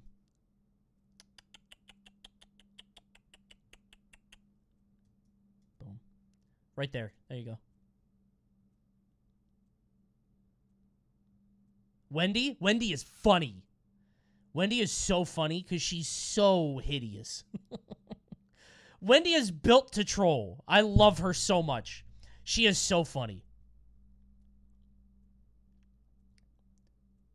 She is so funny. Do you think she should be prettier? No, I think she should just be an ugly brat with big hoops. I think that's fantastic. And I love the way Roy just looks like a fucking dumbass with this joke. Hey, boss, who you want me to shoot? I'll shoot the big cannon. I love him. I love Roy, dude. Why is Morton not cool? Because he's fucking ugly. Morton is disgusting. I think he's Pink Fresh's favorite. Roy is carried by the sunglasses? Yup, but I love that. He's pink, too. I like pink. If you notice, I like pink. It's a fun color. It's nice. Wendy is so ugly, A tier. Morton is so ugly, D tier. You know what I think it is? I think it's because, like, in the 90s, like, every woman character or girl character was, like, cute, and that was her personality. Like, cute or hot, right? That was, like, the thing in the 90s, is, like, if there was a girl, she was hot. And Wendy just came out, she's like, no, I'm an ugly little turtle girl. Like the Kongs. Yeah, don't question mark me. What the fuck? You guys remember Candy Kong? Do you remember Candy Kong? Why is the one woman Kong hot? Right? Stupid. You got and the Bandicoot. Yep, Crash Bandicoot's girlfriend has to be this human-like character. It's stupid, right? And I kind of like that. She's not. He's literally right. Chat will do anything to analyze. What are you talking about, Coney? Is Coney a furry? Blah blah blah. Even if it makes no fucking sense, they do this all the time. I appreciate Wendy's design. What was that, Fox Crystal? Yeah, that was Fox's girlfriend or whatever. As Bowser minions begin to randomly inflate, causing havoc around the castle. Bowser Where is Koopa Kid? Dead. Feels the need to prove his greatness Kill that for fucking his dad, guy. so he wants to prove himself by curing the minions. A new group of original characters, the Best Fitness Friends, or BFF for short, are these like Mallows? Come to the castle and promote their skeleton formula, which is a chemical I love formula them. to cure These designs are awful. Borg minions. Yeah, I mean, Junior's they're not ecstatic good. and runs off to try and make this formula guess. off on his own, but Kamek and the other Large Koopa Goomba looks like a muffin. formula, which is friends or He does. He looks tasty. BFF for off on his own, but Kamek and the other Koopalings are forced How to are we follow 6 minutes into this video? Because you won't stop distracting me. him to keep him Shut safe. the fuck up! Again, won't go into too much detail, but over the course of the game, it's mainly Bowser, Jr., Kamek, and the Koopalings Look at Lemmy, dude. He's so tiny. He's so cute. Give him his ball. going through the Bowser's Inside Story locations, looking for items his that are used to create hair! the skeleton formula. I love him. AlphaDream could have kept it simple and left it at that, but they made it a lot more interesting. Over the course of the game, the player should basically hate Bowser Jr. He's bratty, rude, and overall a jerk to everyone and respects no one. By the first half of the game, each Koopaling ends up abandoning him because of how rude he gets. He tells everyone he doesn't need anyone and he can get the skeleton formula all by himself. The Koopalings had been respectful of him the entire time, but since he was really letting his ego get to him, Good. they all Fuck basically Junior. hated the I kid. agree. Well, Get except this Morton shithead and out of Kamek. my game. Kamek's role is obvious, the main caretaker for Junior. Alright, I But don't Morton like is one these of Junior's guys. best She a friends through bird? thick and thin. Probably because he's characterized as the least intelligent, but they're still friends regardless of Junior still being rude to him. So, by the halfway point Morton's of the game, the dumb one. it's the changing point in Junior's character. After getting the last piece of the skeleton, Iggy is the just smart one? Junior, Kamek, and Morton remain. Iggy is like the and they encounter Donatello, the BFFs. but I think Ludwig is like the, From there, the mastermind Kaylee guy. from the BFFs corrupts the skeleton formula and Morton eats it. This corrupts Morton, making him turn against Junior and Kamek, throwing Junior into the sea. Afterwards, this is where Junior finally realizes how important the minions Kamek are is here and that he too. should treat them with respect, changing his ways. Junior then sets out to find the other Koopalings and go back to Bowser's castle to save the minions and their father from the BFFs. Okay. I could go on about how much I love this entire sequence, but it speaks for itself. It's really well done. I'd also like to point out that out of all of the games where the Koopalings had any form of characterization and personalities, this is definitely the definitive adaptation. Ludwig is talk a lot charismatic here. and a natural leader. I've lost the plot. Yeah, me too. I'm not really. Roy is tough, but he still has common sense. Yeah. And then Iggy is just on steroids at all times, and I'm all here for it. Over the course of the second Iggy's half on of the game, steroids? Junior gets back all the Koopalings, regaining their trust, proving his character development. Then they all band together Wendy beats the fuck out of Roy in Paper Jam? Really? with all the minions and go to defeat the BFFs, also now known as the Brute Federation Force, in Bowser's castle. During the final confrontation with the BFFs before the final fight, Junior has a really short but uplifting speech about whether Bowser's minions are good or bad, and what the meaning of truly being good or bad really is.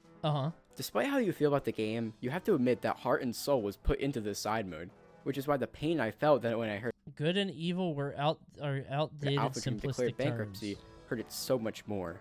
Now Everything we is can relative. transition over to the fate of these talented developers. Even back in 2018, Cool, it seemed man. apparent that AlphaDream, the developers, were still doing good as a company. They were still hiring people, even devs for the Switch. although this image they were reporting on was fake in reality. Even back in early 2018, AlphaDream was in over 400 million yen of debt. Jeez! Stop making games! That's $3.7 million. Oh my god, stop making games! They thought that remastering the best received title would get them back on their feet. No! But due to their tight development budget, they could only afford to make a 3DS remaster, and Nintendo likely assured them that it could still sell well on the 3DS, as other companies were still also working on games for it at that time. But as I mentioned earlier, the game sold... That's literally not that much? Well, yen makes it sound like a lot. 465 million yen? Like, people found it funny. I mean, that's why half a they? billion yen! AlphaDream showed no real signs of slowing down. Fans just considered it dumb they would even port it to 3DS, and don't get me wrong, it was pretty dumb. Anyways, from early 2019 to October 2019, AlphaDream had to get some money, so they did odd jobs to keep them afloat. Okay. They assisted with Sega on the development of Mario and Sonic at the Olympic Games 2020. Cool. And they also assisted on a mobile game in the Kenama no Kanjiro franchise. Never heard of that. This game They assisted should be with way Sega funnier on the than it development is. of Mario and Sonic at the This game, like, I can't believe this game isn't funnier than it is. Right? Like, I feel like this game should blow up the internet once a year. Or once every 4 years, I guess. 2 years? Yeah. But it's so boring. 4? Yeah, but there's summer and winter games. So you could do it every 2, right? Isn't that how it works? I think. It's too real? I'm just saying, like, Amy beating the shit out of Princess Peach in boxing. Like, right? There's something... The Olympic Games you could 2020. do. You could do a lot with that. I always think it's going to be more popular. The thing is, I couldn't find any actual gameplay anywhere on the internet, at least in English. The closest gameplay footage found... Sonic is the most overrated franchise ever. I don't even know if I would call it overrated. I don't know. I genuinely don't know where new Sonic fans come from. Like, I have no idea where they come from at all. Is being used as a background in a PS4 theme. So naturally, I searched for an APK and recorded some footage of the first 3 levels. I uploaded the full video and it'll be in the pinned comment. Oh, I don't care. No, I don't care about this. When buying out the company too, but it's unclear whether their relationships were like after the launch of the Bowser Isn't Dream being unable to keep up. Okay, so they went out of business because the game was bad. Okay. They were craftsmen. I wanted to get more out of all of this, so I needed more context, so naturally I searched and searched and searched. I emailed at least 5 former AlphaDream employees. See, the problem is that it's a lot easier to get in contact with American game devs compared to Japanese ones, and this makes sense. It's just how the culture works. Japanese people are usually a lot more secretive and aren't really into social media and such, and they're essentially a lot more secretive about their careers. So from the beginning, I knew no one would respond, and no one did, as I expected, but I kept searching. There was one guy specifically who Not true? one of the few employees I'm gonna take him at his word. Maybe, I don't know. From America, but must have moved to work at AlphaDream. I did so much research without going too far, and found another email. Emailed that one very politely, asked if I could chat about. Okay, you know what? I don't care this much, but I will like the video. I like the video. Big ups. I don't care about AlphaDream. I think I've had enough. But good video, good movie. That's a generous, like, I mean, you know, we gotta support the creators. It's important to support the creators. I got another one. Now, I don't really think this video is gonna be that interesting, but chat wanted to watch it. Joke characters in video games. Not even chat wanting to watch it. This popped up in the Discord, and a few people said yes. I think this one's gonna be kind of short. Get pretty serious, so sometimes it is nice I got this baseball video. The dumbest things that have ever happened in baseball. to get a bit of comedic relief. I introduce you guys to the joke character. Joke characters Watch that are one, strange, maybe later, if you're good. unique, and usually humorous characters that are added into a game for the sake of a joke. As for what that joke is, well, it depends. Sometimes it's a terrible character meant to make playing as them a challenge. Sometimes it's a meme amongst the fan base that... Dude, when I heard... character meant to make playing as them a challenge. When I heard about the Shaggy game, oh my god. Shaggy was so cool. Dude, Multiverse is like I heard about Shaggy and Gandalf.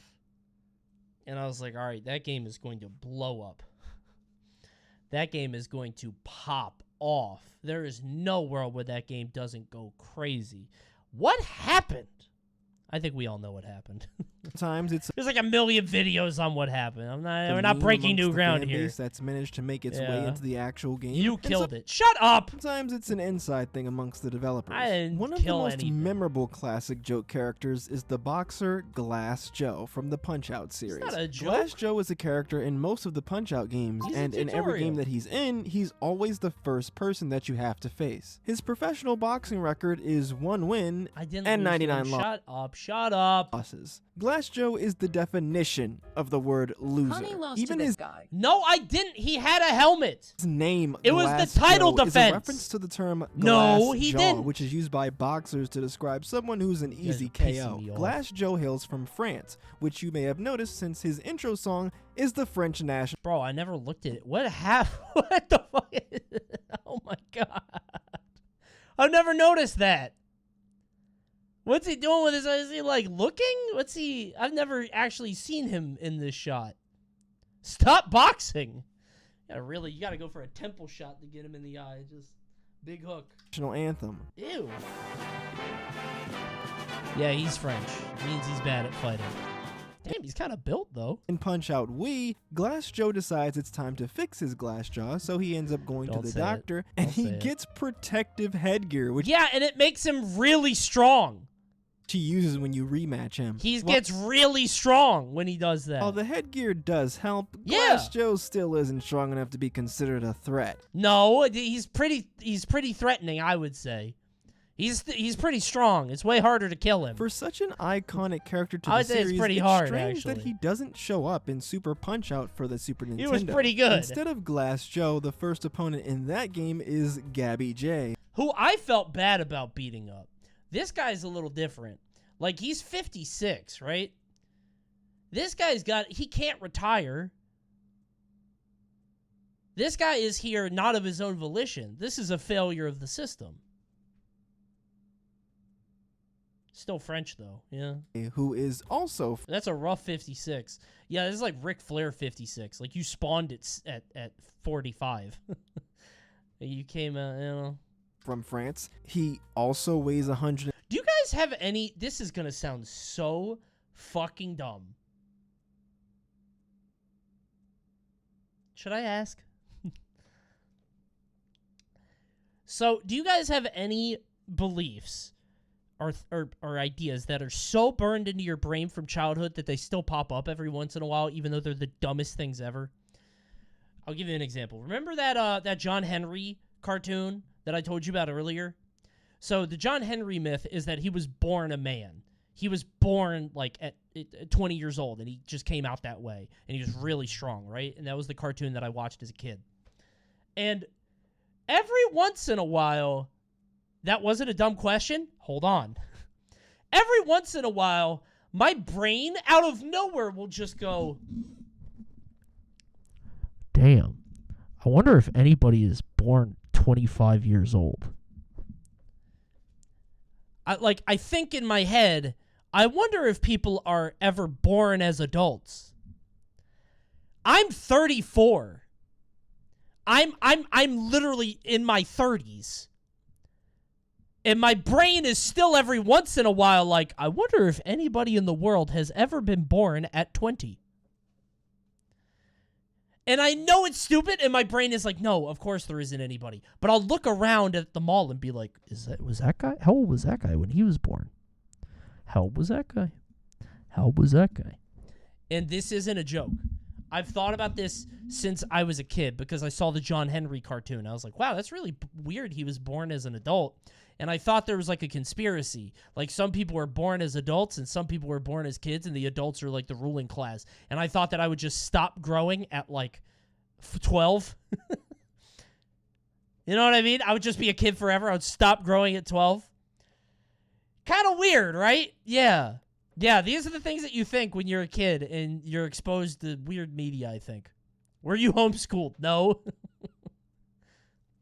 Kids Next Door Brain? I never watched that cartoon. I never watched it. So yeah, I thought everyone was lying to me about the date, and we were actually in the 1500s. What gave you that idea? Who the fuck gave you that idea? Who lied to you? It does sound like a young adult novel. You're right. The one thing that comes to my mind is how you become fully conscious at a certain age. It feels like you've suddenly fucking spawned into the world. Yeah, I'm careful because my daughter's 3.5, so eventually the light's gonna turn on upstairs. Like, what is her first memory gonna be? She's just gonna aware, actually aware. And I think about it sometimes. I'm like, oh god, I gotta be on my best behavior now. It's gonna happen soon. I think it's like at 4. Yeah, it's around 4. So, I don't know. But yeah, first memory, hail Satan. Dude, she actually, unironically, I know you're kidding, but I remember when I was a kid, the smell of my aunt's boyfriend's van. My aunt had a boyfriend with Grateful Dead all over it, and it smelled really weird. And that scent was like, what does that smell? And I didn't know until I was like 20, and I was like, what is that? I remember that from when I was 6. And I smelled weed. I was like, oh. Oh.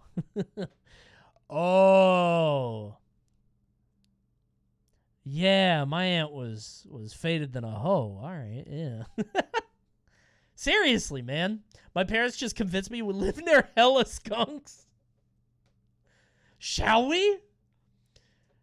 Genuinely. Like, these are the weird things. So, like, every once in a while, my brain will go back to what I thought at 5, and it'll be like, I wonder if any of these people were spawned in as adults. I was traumatized for the longest time by walking past a super scary guy, and at 30, I realized it was just a fucking biker. Yeah, like, you just get these weird things that are burned into your brain. It's so stupid. 10 pounds. It is weird. My first memory was my preschool teacher letting me punch a kid that was picking on me. What the fuck? I would take you out of that school. The teacher actually... Did the teacher, like, hold the arms back? Yeah, get him. Get him. Joseph, get him. Now, how did that make you feel? Not so good, huh? When you get punched and a grown man or woman holds your arms back so you get socked in the fucking jaw. That's not so nice, is it? Now say you're sorry. Your teacher's just like, fight, fight, fight, fight. I had a teacher do the same. Where did you guys go to school? I'm not sending my daughter there. If my daughter's a bully, she's got to get that out of her system a little bit. I don't want her getting punched. Teachers out here placing bets. I actually have a sad story. This is real.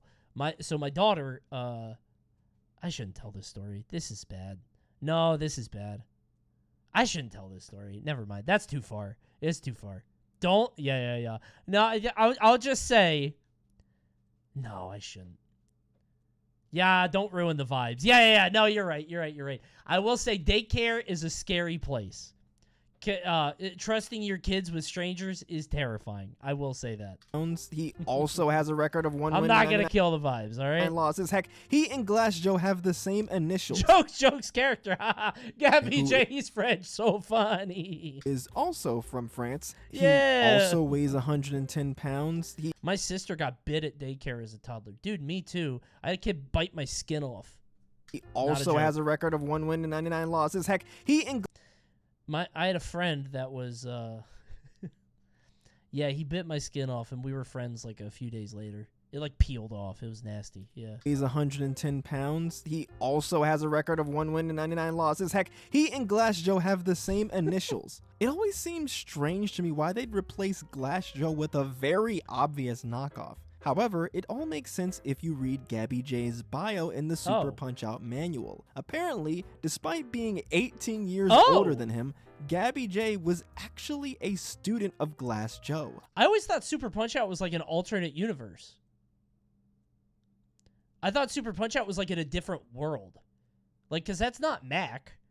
Right? Like, by knocking out Glass Joe, Gabby J graduated from Glass Joe's boxing school and earned his one and only KO. Of course, that also makes me wonder, who was the one bum that Glass Joe managed to beat? Don't say it, Chad. I know you know the answer. Don't say it. Well, I know one guy who Glass Joe might have been able to beat. Hercule from Dragon Ball Z. Oh, he didn't know the lore. Not me. I didn't. Wait, I wasn't even saying me. That wasn't the joke I was going for. I was going because like there's like lore about. I can't believe I set myself up for that. I feel so stupid. I feel so fucking dumb for that actually. There's like lore in the game that Glass Joe was the one person to beat a really good character. I thought you were doing it about you. No, I wasn't even trying to set myself up for a joke. I thought chat was going to be a know-it-all and be like, Glass Joe actually beat Nick Bruiser. But no, I just set myself up to get fucking dunked. I feel so stupid. Now, I know that DBZ is an anime, but the series so has dumb. had plenty of fighting games. And in all... My daycare used capital punishment to keep everyone in line. No, they didn't. I don't think that's capital punishment. I think you mean corporal punishment, right? Doesn't that mean... I think corporal punishment is corporeal. No, that's like... that's like when you're talking about something that's not a ghost. I think corporal punishment is what they used. Capital punishment means they died. The ones I've played... Corporeal? Corporal. Corporal feels to the mirror. Wait, is it not corporeal? It's corporal punishment. Corporal punishment. Yes, stupid! You guys are so fucking dumb. Physical punishment. Corporeal means like of this corporeal realm, which is like tangible, relating to the body. Corporeal. Stupid, although I guess it kind of means the same kind of thing. Hercule is always a joke. You guys are stupid. Character. Hercule in the Dragon Ball anime is a fighter who won several of the World Martial Arts tournaments. This poor guy, but man. The only reason why he won is because the main characters didn't show up. Because he's a fucking human in a world of gods and aliens. He's still really strong. Compared to normal people, Hercule might as well be Superman. Good. The guy can rip This phone poor books guy, in half man. and punch through school buses with his bare hands. However, like I said, this is only impressive to normal people. To me! Compared Yes! to Saiyans like Goku, Vegeta, and Gohan, Hercule might as well be a roll of wet toilet paper. Unlike the other characters, Hercule can't fly, so he uses a jetpack. He can't shoot energy blasts, so he just throws rocks. One of his attacks is to literally fart on you, and in his ultimate move in Tenkaichi 3, he doesn't even do anything. He gets clobbered, so he gets someone else to help him. As a kid, I absolutely hated this guy. He's a showboat who routinely gets the credit that the heroes deserve. One of his special moves in Budokai 3 is literally him taking a selfie. But as I got older, mellowed out, and took things less seriously, I began to appreciate just the absurd goofiness of this character. He's an absolute treat to watch in the show and to play as in the games. It's a shame Hercule wasn't in Dragon Ball FighterZ, but I am very sure that he'll make an appearance in Tenkaichi 4, considering Tenkaichi 3 lets literally anyone be a character. I remember seeing Dragon Ball FighterZ, and I was so confused because like there are clear power levels in fighters. How do you even balance that, right? Like obviously when you get to the top, like you can argue like, oh, they're all really strong or whatever. But like Krillin, you don't care. I mean, Krillin is not as strong as them. Fans don't care too much? Okay. I feel like that'd be something people would be really mad about. In Dragon Ball FighterZ V3, okay. Just imagine a world where Krillin is the most busted character in the game. You don't think people would be mad? I think fans would be kind of mad about that. If Krillin ended up being like the strongest character in the game. Yamcha was? Oh, really? Oh, all right. Well, fuck me. Never mind. Smash is like that with Steve and Rob. Yeah, but that's not the same. Smash is everybody is from a different universe, right? So Kirby is supposed to be this like universe-eating, eldritch, god-destroying thing, and then he fucking sucks in every game. He's awful. When I started smoking weed, the smell reminded me of some barbershops my uncle took me to when I was a kid. The realization eventually hit me that I've been around weed for a long time. Faded the no. That's funny. Lets literally anyone be a character. That's a late response, by the way. Give me $5 sooner next time. Another series that lets literally anyone be a character, including a children's toy and a plant, is Super Smash Bros. Smash has a long history of joke characters, but to this day, I think the character that made me go, huh? The most is Wii Fit Trainer, first introduced in Yeah, Smash probably. for 3DS and Yeah. Wii U in 2014. If you don't know who Wii Fit Trainer is, well, she's the trainer from Wii Fit, a 2007 fitness game for the Wii. While her inclusion is definitely a joke, I think you guys have to remember just how popular Wii Fit was. Dude, it was Despite being a huge. game that you needed a peripheral. She was the first odd pick. Young whippersnapper in chat. That's crazy that you would say that. That's ridiculous. Young friend in chat. Ness is the first one. It's not even Game & Watch. Game & Watch is weird, but Ness is the first weird one. Probably Jigglypuff, actually. Yeah, Jigglypuff and Ness are both like, what? I'm 20. Yeah, I can tell. Is saying a Wii Fit Trainer is the first weird character? Wasn't Ness big in Japan? I don't think so. I think Earthbound was always cultish, right? Maybe though. I think Puff was a joke. I think Puff was more because Puff, if I'm right, I think Jigglypuff was the most popular character in Japan. She was the most popular Pokemon, so they put her in. Yeah, Puff was big. But yeah, Game & Watch is probably the first, like, and then maybe Pit. Pit was like, what the fuck? And then Rob. Duck Hunt is probably the closest thing we got to that now. Duck Hunt was like, huh? The dog?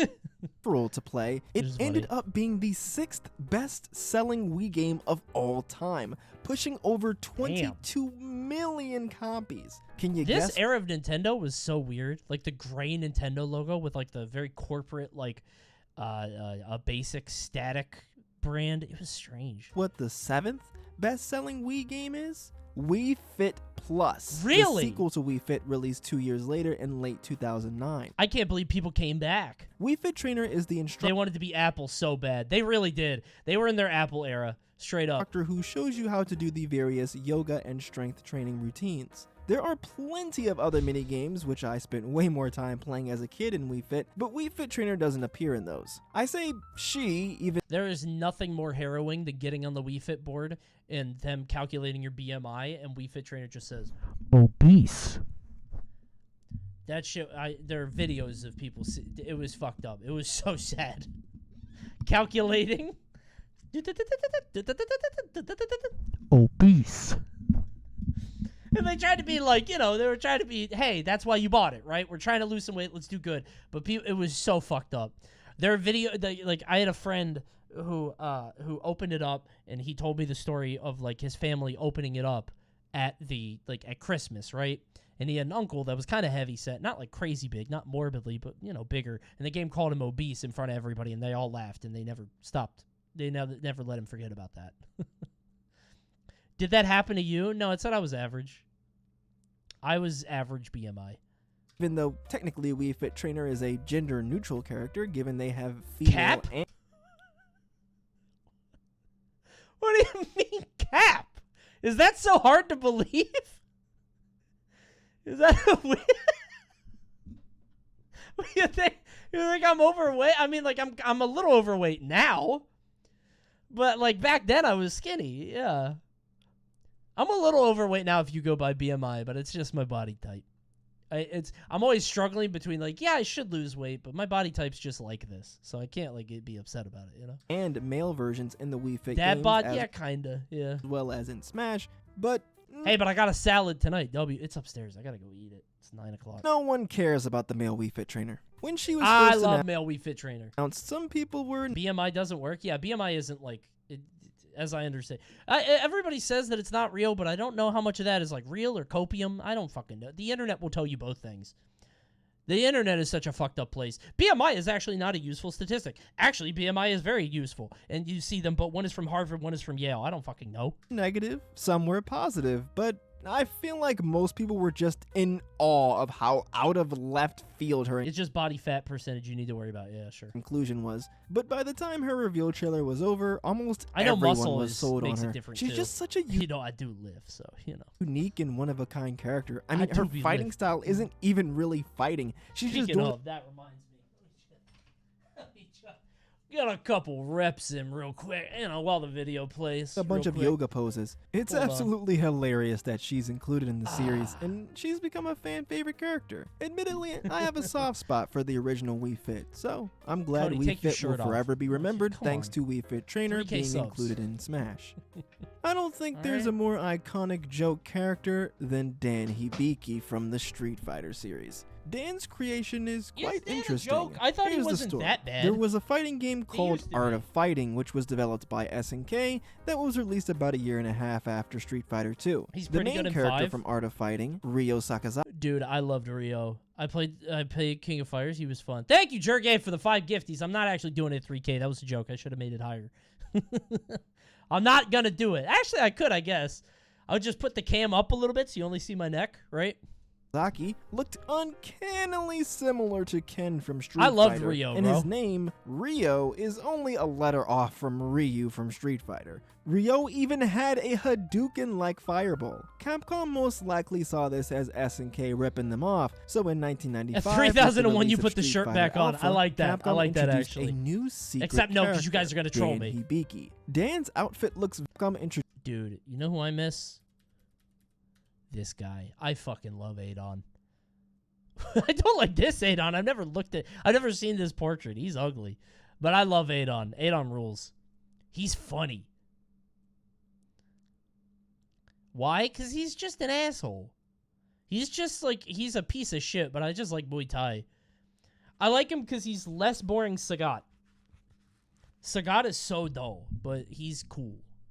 A new secret character, Dan Hibiki. Dan's outfit looks very similar to Ryo's, with both of them rocking a martial arts gi with a black Sagat is too t-shirt serious. underneath. Although instead of wearing I bet you also like Quan Chi. No. an orange gi, Dan wears I don't a think I ever played a manly game with Quan bright Chi in it. pink gi. Dan also has a very similar hairstyle to the other main character Oh, of Art yeah. of Fighting, Robert Garcia. Yeah. Ryo has a little sister named Yuri. Bobby G. Later, it was revealed in Marvel Superheroes vs. Street Fighter that Dan has a little sister named Yuri Ko. Over the years, it seemed Capcom's fucked up with this one. like Dan got more and more references to SNK series added to his character. This was made even funnier when Capcom and SNK eventually worked together on a crossover fighting game series. At the very least, it seems like SNK is pretty cool about the whole situation. Dan, on the other hand, is an absolute goofball. His version of the Hadouken barely leaves his fingertips before it disappears. What is Sodom? Like, he looks like a football player with the shoulder pads and shit, and he has Sai. Like, what's his deal? His Shoryuken is not as He's a good final fight boss? Really? as the other Shotos, and he can't even spin with his Tatsumaki. The one cool thing Dan can do is taunt. Endlessly. In Street Fighter Alpha, all of the characters can taunt, but only once per round. Dan, however, can taunt as much as he wants. In Street Fighter Alpha 2, they even gave him there a any super reason- combo that's just a really long taunt. Yeah, I always saw that, and I wondered if there was any application for it. Like, does it build meter? Is there any reason to do that? no, like, is there? But there's not. You Dan just is get a hit out joke of it. character. Okay. He actually has a really sad backstory. His father, Go Hibiki, Aw. fought the final boss of the original Street Fighter, Sagat. Damn, While he's tall. Go did manage to take out one of Sagat's eyes, Sagat managed to take Go's life. After that moment, Dan swore to defeat Sagat and get revenge for his father's death. He trained under Goken, the same man who trained Ryu and Ken. Who's Akuma? Is Akuma just like the devil? Or is he like a guy? Goken's brother? Just an angry Japanese guy. Okay. Goken's brother. All right. I didn't know if like Akuma just came out of hell or if he's like a... Coney, you literally watched a video about it. I don't remember that shit. I'm not going to remember any of this either. That's the cool thing about the stream. We see the same videos again and again, and we're always surprised. Oh my goodness, I didn't know that. However, when Goken learned that Dan planned to use his training for revenge, Goken kicked Goes in this Dan way, out comes out of the this way. dojo. That's Dan true. had not yet finished his training with Goken, so he developed his own fighting style using what he had learned. After leaving the dojo, Dan struggled in poverty. He couldn't even pay his phone bill, so when Blanca Aw. called Dan to tell him about the World Warrior tournament that Street Fighter 2 takes place in, Dan couldn't answer, which is probably the funniest reason I've ever heard of to explain why a character in a prequel didn't show up. Dan is a showboating, cocky dork, but he's the kind of goober that damn, you kinda just did a want to lot root with that. for. That was Joke pretty good. characters are always a delight to have in a game. They're Not usually always. underpowered underdogs. Not always, dude. MDVA has 2 of these in top 10 in their rankings. I went to Xanadu last night, and there's like 2 or 3 Wii Fits that are just running the shit now. It's so stupid. Which makes them easy to root for. They're also usually much more relatable than the larger-than-life characters. Glass Joe isn't a hotshot boxer, he's just a guy who likes I don't bread. relate Hercule to is a Glass lot Joe. closer to a normal human being in strength I don't relate than the to Hercule, godlike but I powers of respect some of him. the other DBZ characters. In a world of legendary heroes and space bounty hunters, Wii Fit Trainer is just a chick trying to help people lose weight, while Ryu, Ken, and Akuma don't are relate all to these amazing losers. martial arts. Yeah, I'm Ken, actually. I'm Ken. The billionaire martial arts expert, the champion of America. I'm Ken, actually. It's masters. Dan I'm Blanca. No, you're not. is a plucky self-taught You have to be a fighter. human. Joke You characters can't be are Blanca. simultaneously over the top and very down to earth, and that's what makes them so awesome. Dude, I forgot E Honda was in Street Fighter 6. I forgot about that bit. Uh-oh! Is it time for some mojo? These are the top 10 things that only exist in the United Kingdom. What could it be? Where it all began. Greg's first shop opened in Let's Gosforth go! in Newcastle 68 years ago. What's Welcome going to- on over there? What is that? Watch Mojo UK, and today we'll be looking at 10 things that only exist in the UK. That thing? What is that? Blobby? Oh, you smashed it. Do not send him over here. I've never seen this before in my life. Does he only exist in the UK? He's only in the UK, right? I don't have to worry about this guy climbing in my window. He's not indigenous to North America. Who's the North American version of this? Barney, probably? Before we begin, we publish new content every day, Grimace. so be sure to subscribe to our channel and ring the bell to get Gumby? notified about No, our not latest Gumby, videos. For this list, we're looking at products, shops, and more that you can What only the fuck? find in the United Kingdom. Okay. Let us know which is your favorite in the comments below. No. Party 7. You'll have to be a certain age to remember Party 7, since, in its original form, it disappeared back in the 1980s. Tenor says he did it. I'm not playing. Tenor and a Party 7. This was a tin of beer that was the equivalent of 7 pints in one big can. What? It looks like a can of paint. I thought that was paint. That's beer? Can, which would have cost about a tenner in today's money, though What? it originally cost... Actually, wait a minute. They're going to use a lot of British clips instead of what we get on our Mojo, which is like South Park and Simpsons. 15 shillings. And Futurama, what are they going to use? That's huge.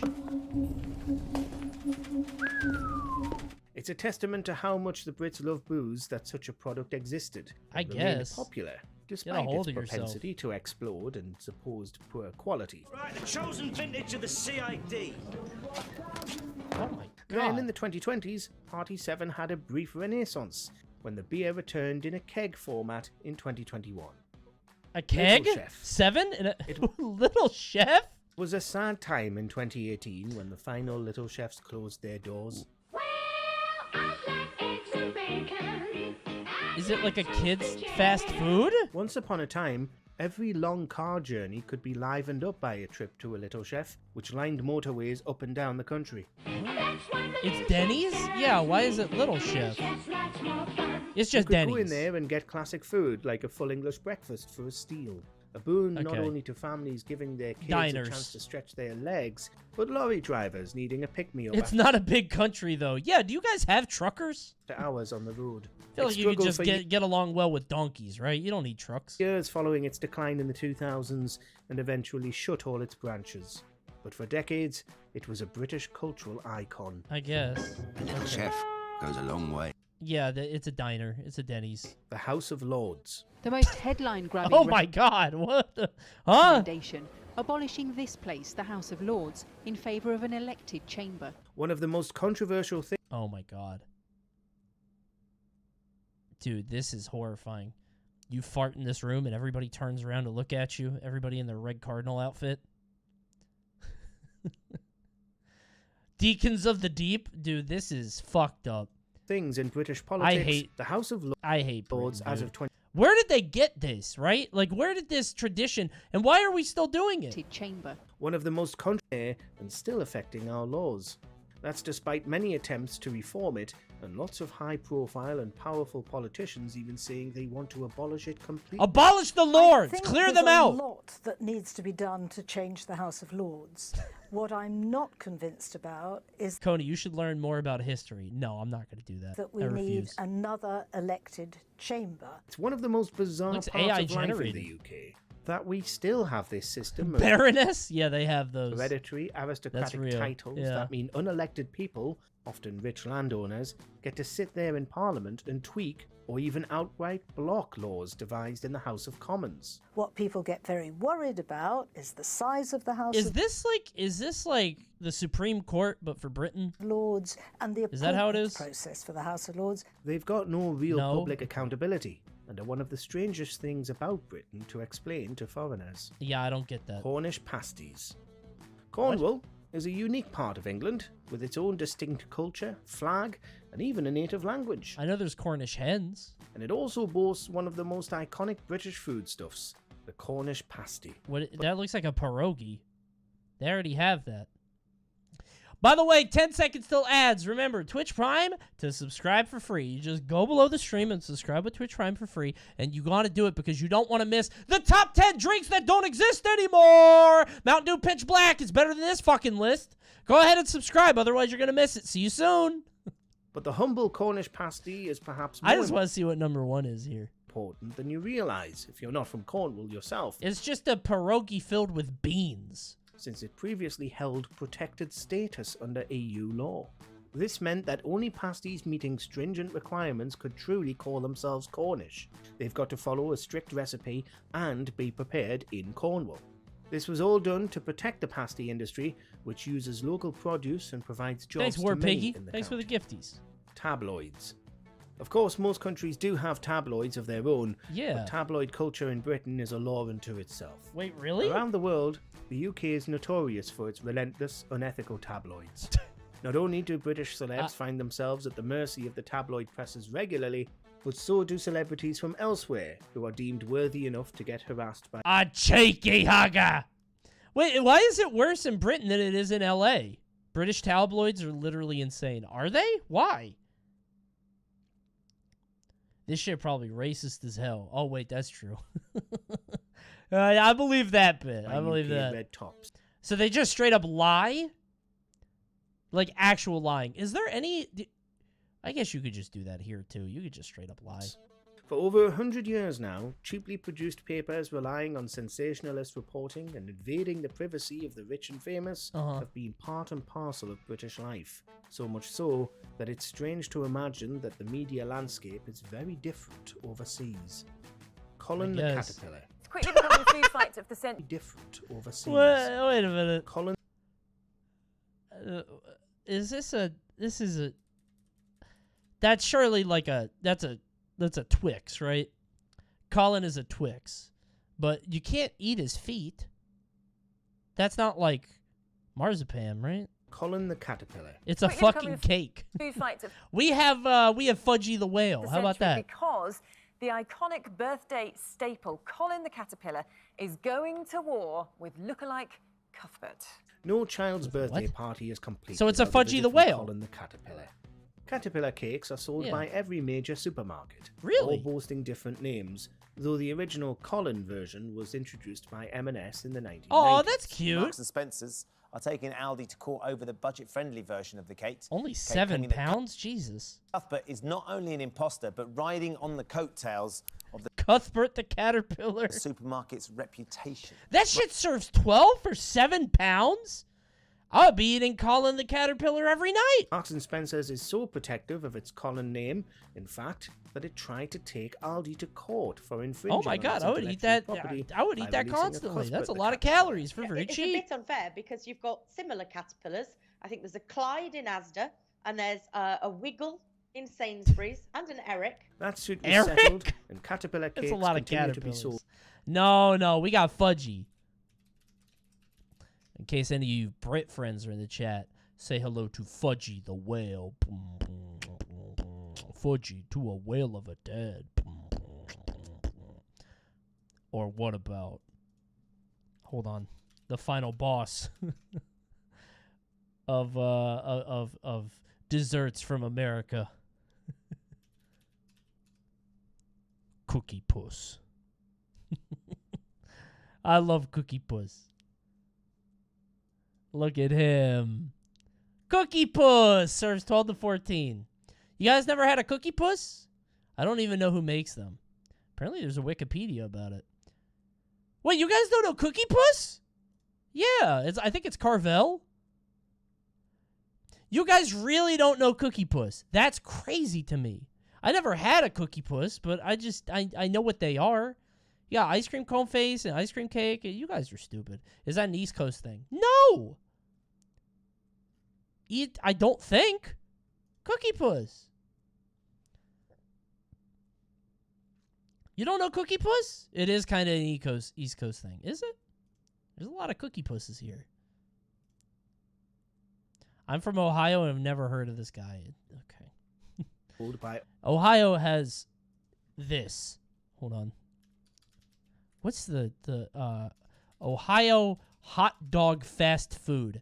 I'll never forget going to Ohio and you guys have, wait, what is it called? Not Weenie Wonder, not Wiener Schnitzel. What's it called? Skyline Chili. That's the one. I cannot believe this exists. There's a place called Skyline Chili in the Midwest. Why would anybody in the world eat that? Are you fucking kidding me? It's like a Chipotle bowl, but instead of rice, it's just beans. I don't even know what's under there. Is that noodles? Is it spaghetti? That's way too much cheese. This is so much cheese, it's comical. What are you doing? It tastes good. No. This is so fucked up, man. It's miserable. That is not the Midwest. It literally is. This is Midwest core. Cheesecake Factory.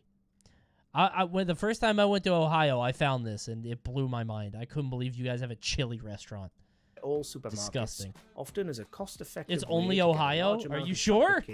I think I saw one in Detroit. Greg's.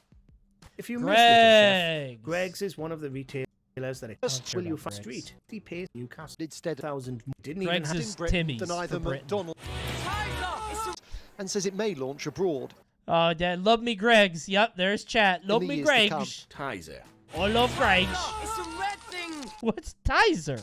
Though its presence on supermarket shelves has waxed and waned, especially in recent years, Tizer is still sold by British retailers and turns 100 Cherry in soda, right? 2024. Cherry it's soda. manufactured by Bar, which also makes Iron Yeah. Brew. But unlike the national drink of Scotland, Tizer has never really appeared in other countries.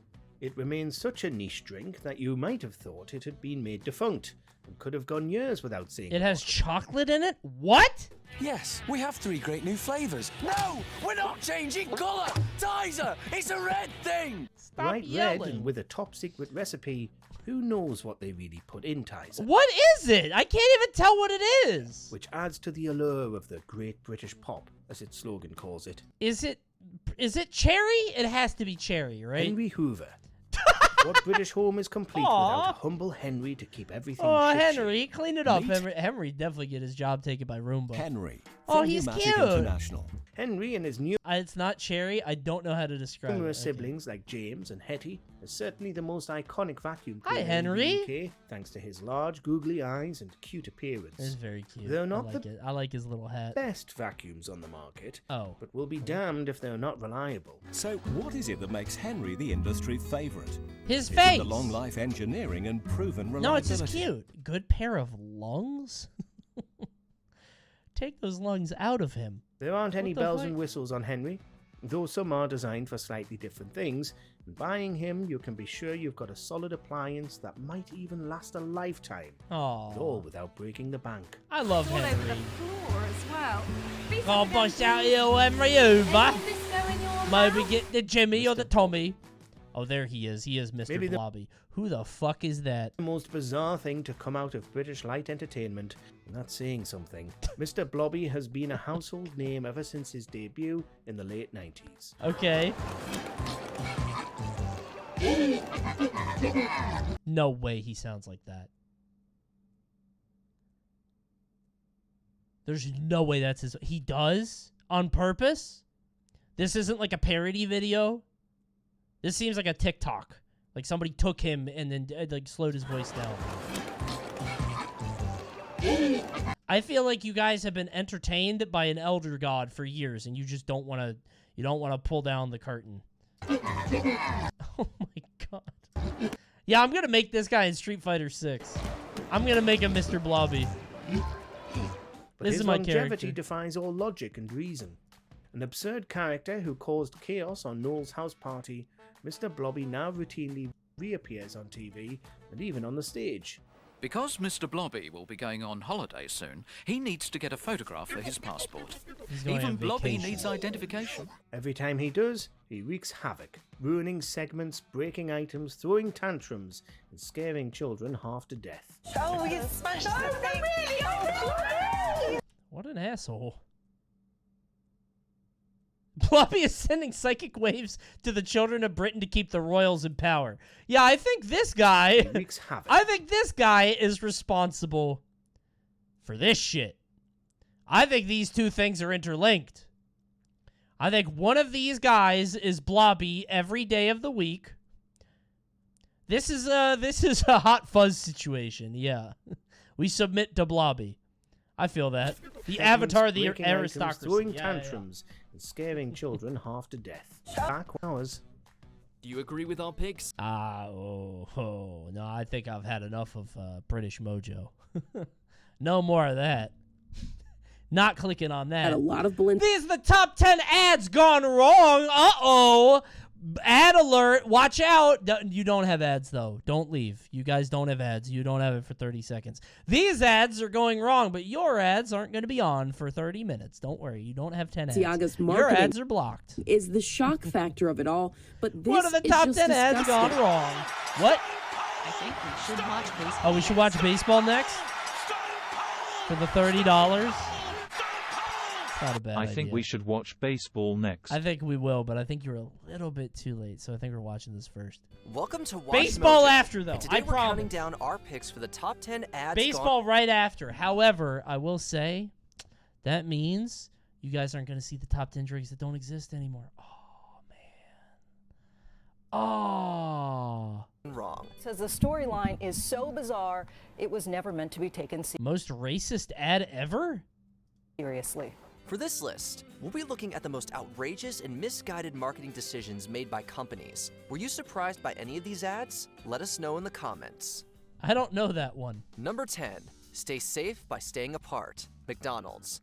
While some businesses went the extra mile and paid employees to stay home and safe during the COVID-19 pandemic, others tried to maintain the status quo and stay open. McDonald's was a company that continued to bring workers in. I'm so happy.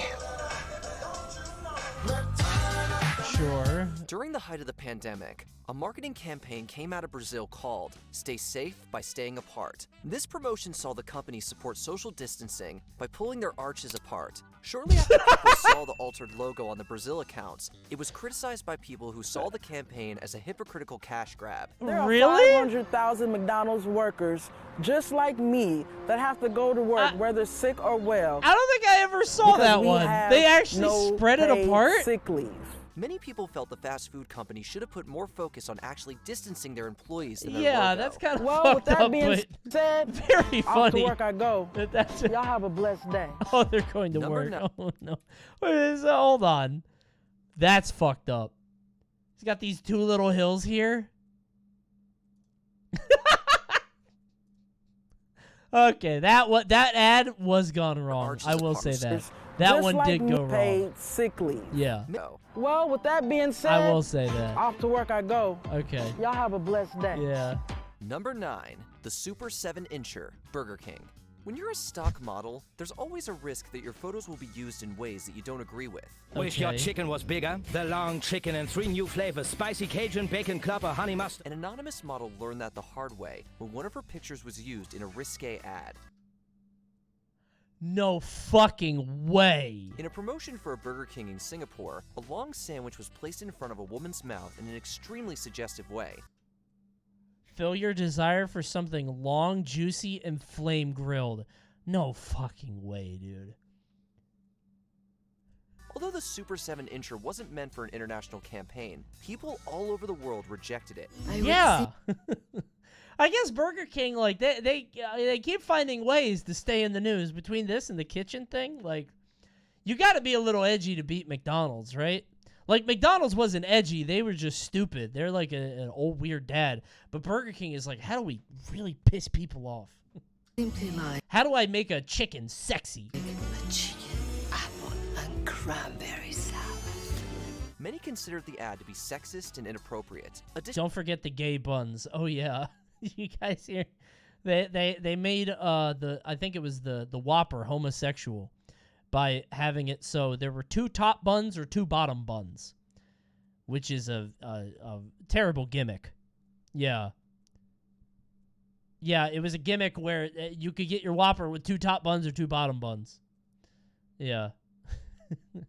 Which is crazy because, like, you know, relationship dynamics in a lot of gay couples are more hetero in that way, and that there aren't 2 tops or 2 but you know, like, kind of. Additionally, Kind of weird, right? Kind of weird. The model publicly called out the company for not informing her how her image would be used. The suggestive ad ironically ultimately ended up turning people off to Burger King. Dressing on Don't the say. side. Okay. Dressing on the side. It's always different countries. It's always like Singapore or That's not a Brazil or problem. like somebody. Number 8, Like, The Life, Microsoft. I believe that art of the future is art without objects. Marina Abramovich is known in the art world as a boundary-pushing performance artist. Okay. When Microsoft wanted to promote their HoloLens 2 art world as this is like one of the bosses from Deathloop. It's like an area in BioShock. Like these kind of artists, whenever I see them, I'm like, oh god, boundary-pushing performance gather artist. intel. When Microsoft wanted to promote their HoloLens 2 virtual headset, they decided to collaborate with her. The ad featured Abramovich's using the company's tech to make an art piece known as The Life. The first thing that we had to figure out was you had to feel that you were in the room with Marina, not a document of Marina. Soon after the artistic ad was released, conspiracy theories flew about the piece. There were accusations that Abramovich's art endorsed Satanism. The online commenters who jumped on this bandwagon were quick to publicly criticize the video. The life is dealing with what is going to stay after I'm not there anymore. After getting negative feedback from certain users, Microsoft decided to take the advertisement down. In the aftermath of the campaign, Abramovich revealed how hurt she was that conspiracy theories had misunderstood the point. That's the whole thing? Okay. She's wearing red. Unforgiven. What color is that dress? 7. Nasty Goat in Jail. Alright. Mountain Dew. New ad that has Pepsi apologizing right now. Critics call the online commercial for Mountain Dew racist. When PepsiCo pulled Tyler, the creator, in to help promote Mountain Dew, the unique musician made 3 bizarre ads where he voiced Oh god, Tyler. Goat. Tyler definitely doesn't give a fuck if Mountain Dew gets in trouble or not. Tyler's like, fuck it, yeah, I'll make you something. All right? I'll create. Wait till you see what I create. Controversial commercials. He provides the voice for a violent goat who's in a police lineup. We then see an injured woman being asked to identify who attacked her. All right, man, we got them all lined up. Nail this little sucker. Come on, which one is he? Point to him. As the goat tries to intimidate the woman into staying silent, it becomes clear that the rest of the police lineup consists of black men. The commercial drew flack for making light of violence against women. Additionally, many felt that the ad was racist because it stereotyped black men as criminals. It didn't take long. Well, I mean, one of the black guys was a cop, so, you know, no harm, no foul, right? You know, it seems racist because it stereotyped black men as criminals. It didn't take long before smart. Mountain See? Dew shelved Representation, right? the ad entirely. Tyler is a visionary. It was all created by a black man who says the storyline is so bizarre, it was never meant to be taken seriously. Well, sure, but I guess when you're dealing with a multi-million-dollar corporation. Number 6, Tsunami Relief Campaign, World Wildlife Fund, aka WWF. What could be controversial about a conservation organization raising money for tsunami relief? I don't know, you tell me. The first generation that knows we are destroying the world. Well, just ask the World Wildlife Fund. One of their ad partners decided to illustrate the severity of the 2004 Indian Ocean tsunami with a campaign that said, the tsunami killed 100 times more people than 9/11. Not only did the ads feature a depiction of the 2001 attacks, but it also added additional planes to try and match the tsunami death toll. What?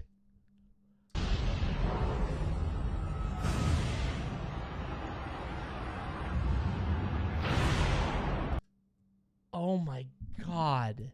Wait, so this was in like 2006, so this was like still pretty new.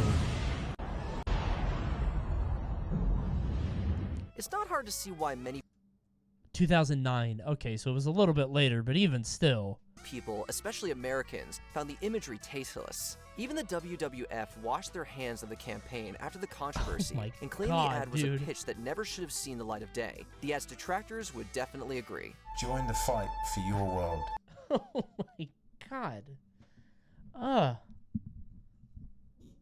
Coney, have you seen what Bill Maher said a week after 9/11? No, but I'm pretty sure it was edgy, right? I mean, a lot of people said some edgy shit after 9/11 because it was like the whole, like, we gotta heal, you know, heal. It's part of the healing. That's kind of like what it, you know, and like everybody will be like, oh, that's tasteless, whatever. But the first guy to get it right cashes in big. You know what I mean? The first guy who lands it, so everybody's just betting. They're like, all right, how about 1 year? No, too early. All right, L. How about 2 years? Ah, L. Like everybody's gonna remember the first guy that kills it, right? With W. You should try it. No, I missed the boat. We're 22 years later now. It's old hat. WF. Number 5, Real Beauty Campaign, Dove.